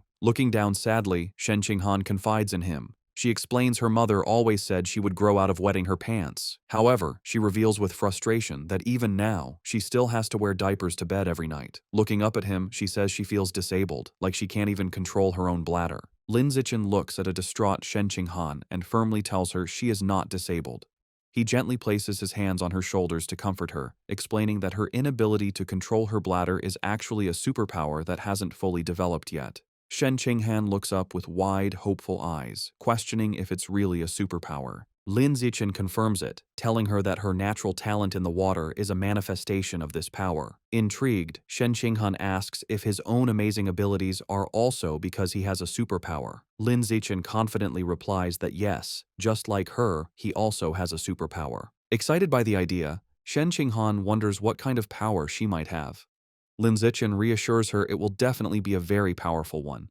However, their path is blocked. A special team in protective gear is cordoning off a building, and an officer with a megaphone instructs the public to stay back while they exterminate rats. Their attention is drawn to the chaos inside. A man in an apron frantically swings a broom at a swarm of large rats, trying to fend off the exterminators. He screams at the officers to stop, pleading with them not to kill his brothers. His face twists in agony and rage as he continues to scream. Consumed by fury, the man charges at the officers, yelling that he will fight them to the death. Watching the scene, Shen Qinghan asks Lin Zichen if the man has gone crazy. Lin Zichen agrees, suggesting he might be mentally ill, though he finds the situation pitiful. He tells her that's just how some people are and that they should go home. Later that night, at Lin Zichen's house, he and his parents are watching a troubling news report. The anchor announces that a young female teacher went missing last week and is still not found. His mother, Zhang Wangshan, expresses her alarm, noting this is the 4th young woman to disappear this month. His father, Lin Yansheng, corrects her, stating it is the 5th. The report continues, showing photos of the missing women, all young and attractive. It issues a public warning for young women to avoid going out alone at night. Worried, Zhang Wangshan tells her son he must not let Shen Qinghan go anywhere by herself. Lin Zichen smiles and promises to look after her. Meanwhile, at a public security office in Shanghai City, the man from the market has been taken into custody. A doctor in a lab coat is speaking with a police officer. The officer asks for the doctor's opinion, wondering if the man is mentally ill. The doctor replies he isn't certain, explaining that he has tried to communicate with the suspect, but the man has remained completely silent. The officer finds this strange, saying the man was screaming non-stop at the market earlier. Suddenly, the officer's eyes widen with a terrifying realization. Both he and the doctor whip their heads around to look at the man, who is now hunched over, surrounded by a dark, menacing aura. Before their horrified eyes, the man begins to transform, mutating into a monstrous, giant, aberrant rat. As the creature grows, the terrified officer screams into his radio, frantically calling for backup and requesting a cyborg team, yelling that the person in the interrogation room is turning into a giant, aberrant beast. The giant, aberrant rat rampages. A police squad opens fire, but the bullets barely slow it down. As the officers retreat, a female officer reports that headquarters confirmed all cyborgs are deployed on other missions. The director adds grimly that support won't arrive for 10 minutes and their ammunition won't last that long. Realizing they can't fight it head-on, the director orders his team to their car. Their new plan is to lure the monster into the suburbs to buy time. The female officer jumps into a police van and starts the engine, while another officer braces himself inside. They speed through the city with the giant rat in hot pursuit, leaping between buildings. The female officer urges them to go faster to give the cyborgs more time. The van races up a mountain road and into a tunnel, but the beast is relentless. It closes the distance with a terrifying roar, its massive tooth-filled maw open. The monster slams into the back of the van, causing it to lose control, flip violently through the air, and crash. Inside the overturned van, the female officer hangs upside down, injured. With a look of despair, she thinks that in the end, they still couldn't make it. Just as the giant aberrant rat roars in triumph over the wrecked van, a massive explosion engulfs it. Help has arrived. A female cyborg with short purple hair and sleek armor. Hovering in the air, she locks on and unleashes a barrage of powerful purple missiles. The projectiles slam into the monster, creating a series of fiery explosions as she gives the command to kill. After the smoke clears, the cyborg lands on the crater-filled road. She finds a large tunnel and realizes the rat escaped by digging its way out, noting the beasts seem to be getting smarter. However, she sees shredded flesh and blood on the ground and concludes the creature is seriously injured and couldn't have gotten far. She decides she has a good chance to track it down. The scene shifts to the city skyline at 3 a.m. In his room, Lin Zichen is at his computer, not training, but writing. He reflects on his progress as a web novel author. He has written daily for over half a month, and his novel is now nearly 200,000 words. More importantly, his paid income has already surpassed 10,000 won. He thinks about the novel's future potential, noting it is still in the new book period. He eagerly wonders how much money he will make once it is officially launched. Too excited about his novel's income to sleep, Lin Zichen decides to train. He finds a deserted, unsurveilled alley to test his recent efforts. As he practices, he is pleased with his progress. His 100-meter sprint time has dropped to an incredible 3.43 seconds, and his vertical jump has reached 7.22 meters. He feels that if he continues improving at this rate, he will eventually achieve a saintly body. His training is interrupted by an unsettling gnawing sound. He turns and sees a shadowy figure hunched in a dark corner. The figure is a grotesque, rat-like creature, a mouseman. It is chewing on a human arm. Noticing Lin Zichen, the creature begs for its life, pleading for forgiveness and explaining it was just too hungry. It strangely promises that once full, it will come and pay its respects every year. Lin Zichen stares in horror, recognizing the creature as a mouseman. He immediately connects this sight to the news report about the giant mutant rat that escaped. He wonders with dawning dread if this creature is that same beast, now in a more humanoid,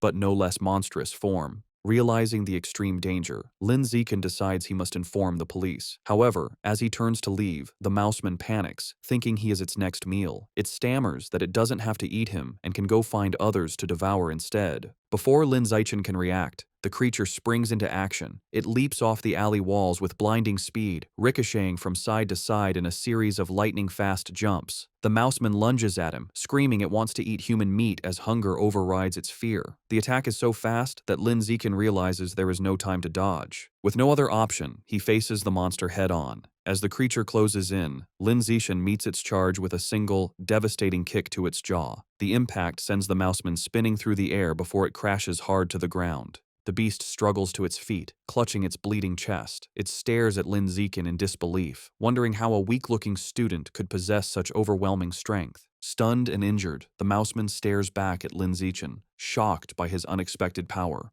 Before it can recover, a rock suddenly flies through the air and slams into its head. Seizing the advantage, Lin Zichen gives the monster no chance to retaliate. He unleashes a furious storm of rocks, throwing them with incredible speed and precision. The mouseman is completely overwhelmed by the relentless assault, unable to defend itself as the rocks pummel its body. After a few moments, the onslaught stops.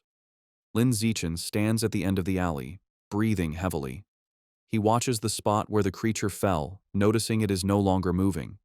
He approaches cautiously and finds his attack was more devastating than he imagined. The mouse man is obliterated, reduced to a steaming pile of skeletal remains. Wondering if the creature was truly dead, Lin Zichen touches the pile of bones. A surge of blue energy flows into him, and a system notification confirms he has devoured a trace of the giant mutant rat's life source, increasing his codex progress to 7%. He is disappointed to only absorb 2% this time, compared to the 5% from the scorched corpse. He theorizes the difference is due to the varying amount of Rat King gene each heretic had consumed. Realizing it was nearly morning and unsafe to stay, he heads home. Moments after he leaves, the purple-haired female cyborg lands in the empty alley. She stands over the steaming bones, wondering who could have killed the Rat Man. The scene shifts to a dark building where a sinister ritual is happening. A hooded cultist carries an unconscious woman to a large, glowing red summoning circle. He places her in the center and kneels, offering her to his Lord Rat God to enjoy. From the darkness, menacing, multi-lensed red eyes glare back. A deep, angry voice questions why there is only one woman, accusing the cultist of trying to starve it.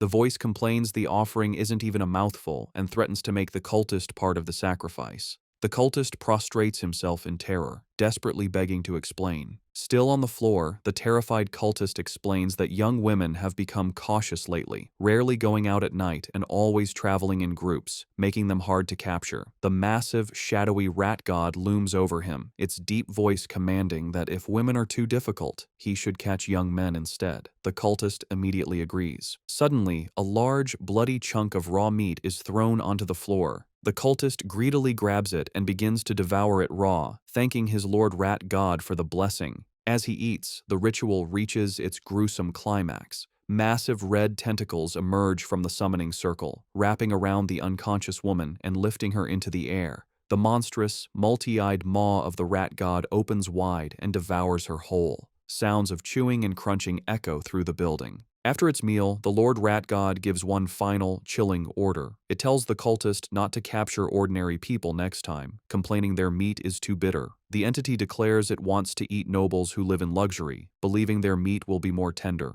To help Shen Qinghan improve her martial arts grades, Lin Zichen holds special training sessions with her at her house. During one session, he acts as her personal coach, correcting her form. He adjusts her arm, stance, and shoulders, explaining how to generate more power and maintain better balance. Once her posture is corrected, he tells her to attack him with her full strength. She lunges at him with a determined punch. Lin Zichen easily catches her fist, praising her for the precise angle and improved power. He also catches her follow-up kick, pointing out a flaw in her form and demonstrating the correct technique by physically moving her leg into the proper position. After the intense session, an exhausted and sweaty Shen Qinghan collapses onto the floor. She catches her breath, telling him that even though she is exhausted, she can feel her martial arts strength has genuinely improved. Still kneeling on the floor, a motivated Shen Qinghan tells Lin Zichen that training 3 times a week isn't enough and asks if they can do it every day. Lin Zichen tells her that isn't necessary, explaining her body couldn't handle a daily high-intensity regimen. Shen Qinghan agrees and decides to stick with their current schedule. Just then, Lin Zichen's phone buzzes. As he takes it out, Shen Qinghan leans in curiously, asking if it's a special news report. He looks at the screen and sees 2 major headlines. The first announces that the Jishin Corporation will provide free treatment for former mechanical prodigy girls left disabled by early mechanical modifications. The second, more shocking report reveals a genius from Beijing University has successfully fused with the 1,000-threaded spider beast gene, breaking the record for the youngest person to undergo a dual gene fusion. Lin Zichen's eyes widen as he reads the second story, immediately realizing this genius must be the same prodigy from the capital he has been competing with for years. Most people cannot undergo gene fusion until adulthood, as a younger body can't withstand the backlash from beast genes and risks severe mutation. However, this prodigy has now successfully undergone a second gene fusion at the young age of 18. Lin Zichen is left to ponder the prodigy's incredible physical talent and wonder if gene fusion is indeed the best path to power. At his house, Lin Zichen is busy with his new career as a web novel author. Thanks to his incredible writing speed, his novel is an instant hit. The comment section is filled with readers amazed by his output, with one calling him a tentacle monster for posting 50,000 words on the first day. Lin Zichen reflects that with his use in advance and celestial root of wisdom attributes, a month of practice allows him to type at 10,000 words per hour. This efficiency means writing takes only about an hour a day, leaving him plenty of time for training. His father, Lin Yansheng, enters and praises his success. He estimates that if Lin Zichen maintains a stable plot and a 10,000-word daily pace, he could earn around 50,000 wen in his first month.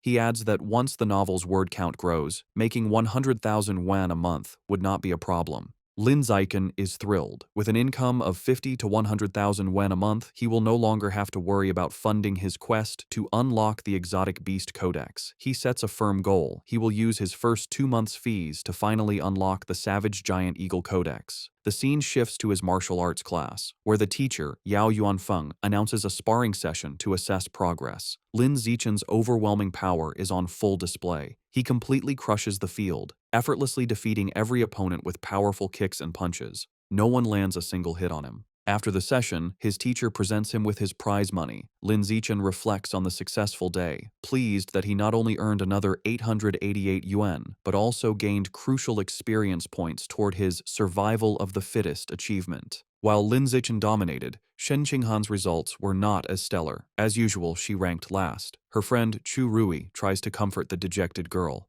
However, her training with Lin Zichen has clearly paid off. She now has the ability to fight back. A flashback shows her previous match against Wen Yuntong, the second worst student in the class, where she was defeated in under 3 seconds. This time, Shen Qinghan held her ground for nearly 3 minutes. More impressively, she actively traded blows, landing several punches and kicks. Her martial arts teacher, Yao Yuanfeng, was very impressed by her progress. He praised her hard work and encouraged her to keep it up.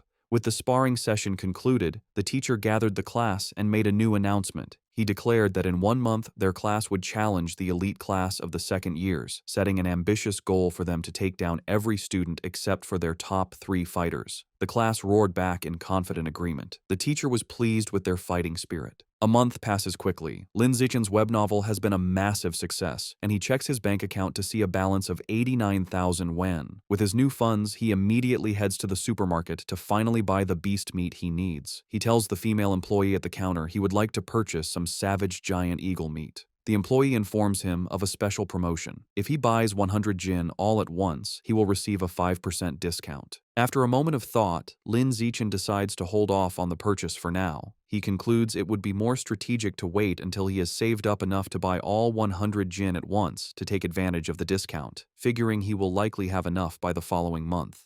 The next day at school, Shen Qinghan excitedly tells Lin Zichen the cafeteria has a new stir-fry counter, and she has heard the chef's dishes are delicious. He agrees to go with her. They arrive at the counter, where several chefs are busy, and both are impressed by the amazing aroma. After getting their food, they sit down at a table. Lin Zichen comments that it was a good thing they arrived early, as a long line has already formed. Their meal is interrupted by a loud argument in the line. One student accuses another of cutting, but the second claims his desk mate was saving his spot. The argument escalates, with the first student insisting saving a spot is still cutting, and the second becoming defiant. Shen Qinghan recognizes one of the voices and points out to Lin Zichen that their friend, He Yu, is the one arguing. She asks if they should check on him. Lin Zichen glances over and calmly tells her it probably isn't necessary, observing that He Yu has an aggressive presence and seems to have already scared the other guy off. Lin Zichen's assumption is incorrect. The student He Yu was arguing with stands his ground, looking down at He Yu with a condescending expression and calling him a punk. He Yu finds himself surrounded as the student is joined by his friends.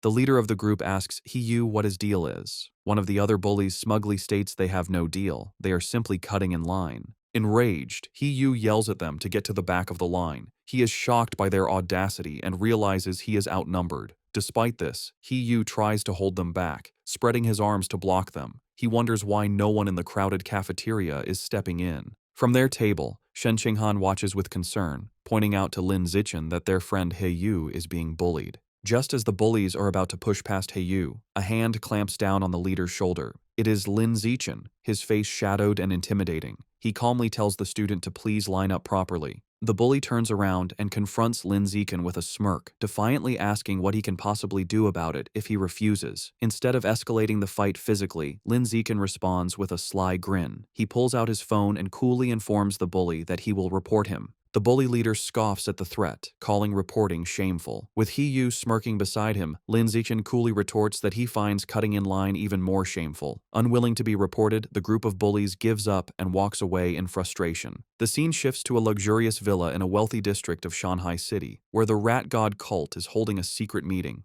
Their leader, a man in a black hooded robe, sits on a throne-like chair and addresses his followers. He announces that one of their members, Sha Qiang, is dead, explaining that he went crazy at the market and was killed after provoking the security squad.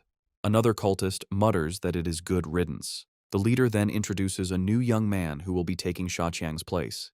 He relays a new, chilling order from their Lord Rat God. From now on, they must only capture and sacrifice noble elites, as their god finds ordinary people to be too bitter. This new directive causes concern. Two members speak up, arguing that capturing nobles is too risky. They reason that while a missing ordinary person might be overlooked, a missing noble would cause serious trouble. The cult leader suggests they target the sons of rich but powerless merchants to lower the risk. He then turns his attention back to the newcomer. He instructs him that, as he is new, he should not go after nobles yet. Instead, he is to practice by capturing a handsome young man as a sacrifice to one of the rat god's subordinates. The newcomer, his face hidden in the shadows of his hood, confidently accepts the mission, promising he will not just find any handsome man, but will offer the most handsome man in the entire city to the divine child. In the classroom, He-yu is still fuming about the cafeteria. He tells Lin Zichen he investigated the students who cut in line and discovered they are from Class 3 of the second year, the same top honors class they are scheduled to challenge. He-yu can't believe students from an elite class could be so rude. Leaning against the lockers, Lin Zichen looks at his phone and remarks that good grades don't mean a person has good manners. His expression shifts as a news alert catches his eye. He reads that another wealthy heir has gone missing, the fifth recently. Knowing the kidnappers haven't asked for ransom and remembering the rat god cult's order to capture nobles, Lin Zichen grimly concludes the cult is behind these disappearances. The day of the competition arrives, and students gather in a large gym with 2 fighting rings. Tension between the classes is high, as the students who bullied He-yu glare at him, and He-yu makes a defiant gesture in return. After both classes warm up, the sparring matches begin. Just as she did last time, Shen Qinghan takes the first fight. Her opponent, a senior from the honors class, immediately attacks with a fierce kick. Shen Qinghan blocks the strike, but the senior's power is too great. Her defense is broken, and she is knocked to the ground, defeated. The senior is formidable, as other first-year girls, including Chu Rui, are also swiftly defeated one by one without landing a single hit. The first year's losing streak is broken when a muscular, short-haired girl defeats the senior with a powerful kick. However, this victory is short-lived. The next senior, a girl with long red hair, immediately seizes control. She is an overwhelming opponent, defeating 9 first-year students in a row in less than 10 minutes, including 3 boys. The first-year class is now down to its last 4 fighters: Lin Zichen, Wang Xiujie, Lu Gang, and He-yu. The situation is bleak, as the second-year honors class has only lost 5 students, all girls. A staggering 36 of their students, none of them boys, have yet to fight. Their teacher, Yao Yuanfeng, clenches his fist, feeling the gap in strength is hopeless. With limited options, Yao Yuanfeng tells He-yu it is his turn, asking if he can take out the 6 remaining girls on the opposing team. He-yu confidently agrees, declaring it will be easy, particularly motivated by fighting more attractive female seniors. True to his word, He-yu handles the matches with ease and successfully knocks all 6 remaining girls out of the ring. With the female fighters defeated, the second-year class's first male student enters the ring with a threatening stomp. He strikes a menacing pose and asks He-yu if he is ready to die. He-yu retorts that his opponent has no manners. Recognizing the student as a bully from the cafeteria, He-yu believes he's a pushover and sees a perfect chance for revenge. He-yu's confidence is misplaced as the bully rushes him with surprising speed. Before He-yu can react, the senior lands a powerful punch to his stomach. He-yu collapses to his knees, stunned. The bully taunts him for being weak and tells him to admit defeat. Enraged, He-yu struggles to his feet and throws a punch, but his opponent easily dodges and counters with a swift kick that sends He-yu flying out of the ring, defeated. Lying on the ground, He-yu realizes with pain that his opponent's strength is far from the lowest among the boys, and curses himself for letting his guard down. Having defeated He Yu, the senior bully turns to Lin Zichen, who is standing by the ring. He mockingly asks if Lin Zichen still wants to medal and challenges him to a fight. Lin Zichen gracefully leaps into the ring, internally noting that he was hoping for this chance. His classmates erupt in cheers, shouting for their brother Chen to crush his opponent and avenge He Yu for his shameful behavior. The match begins, and the bully, Qi Yue, rushes at Lin Zichen with a high kick. Lin Zichen, however, is unfazed. He effortlessly blocks the kick with one hand, then grabs Qi Yue's leg and slams him headfirst into the ring floor with incredible force. The impact knocks Qi Yue out cold. Lin Zichen stands over him for a moment before casually kicking his unconscious body out of the ring. The second-year students are in stunned disbelief. One points out that Qi Yue is one of the top 5 strongest fighters in their class, yet he was taken out instantly. They can't comprehend how a junior could be so powerful. Watching from the sidelines, their teacher Yao Yuanfeng concludes that Lin Zichen must be hiding a great deal of his true power. Lu Gong and Wang Shuojie are equally horrified, wondering if he is even human. Lin Zichen turns to the remaining second-year male students and calmly asks who's next. Their faces contort in fear, terrified by the display. 30 minutes later, the outcome is decided. All 29 remaining students from the second-year class lie defeated.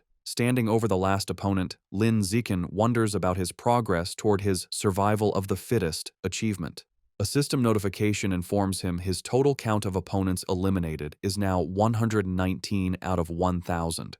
He looks at the number with disappointment, realizing the progress is far too slow. He reflects that in every class sparring session, he is always the last to fight, and he decides this slow pace cannot continue. Concluding his strength has far surpassed the high school level, he sees no reason to follow their rules anymore and resolves to make the rules himself. The following Monday, a shocked shout is heard from the principal's office. Inside, the principal of Shanghai High stares at Lin Zichen in disbelief, asking if he truly wants to hold a personal challenge match with rewards. Lin Zichen confirms his request, boldly stating that he wants to challenge the entire school.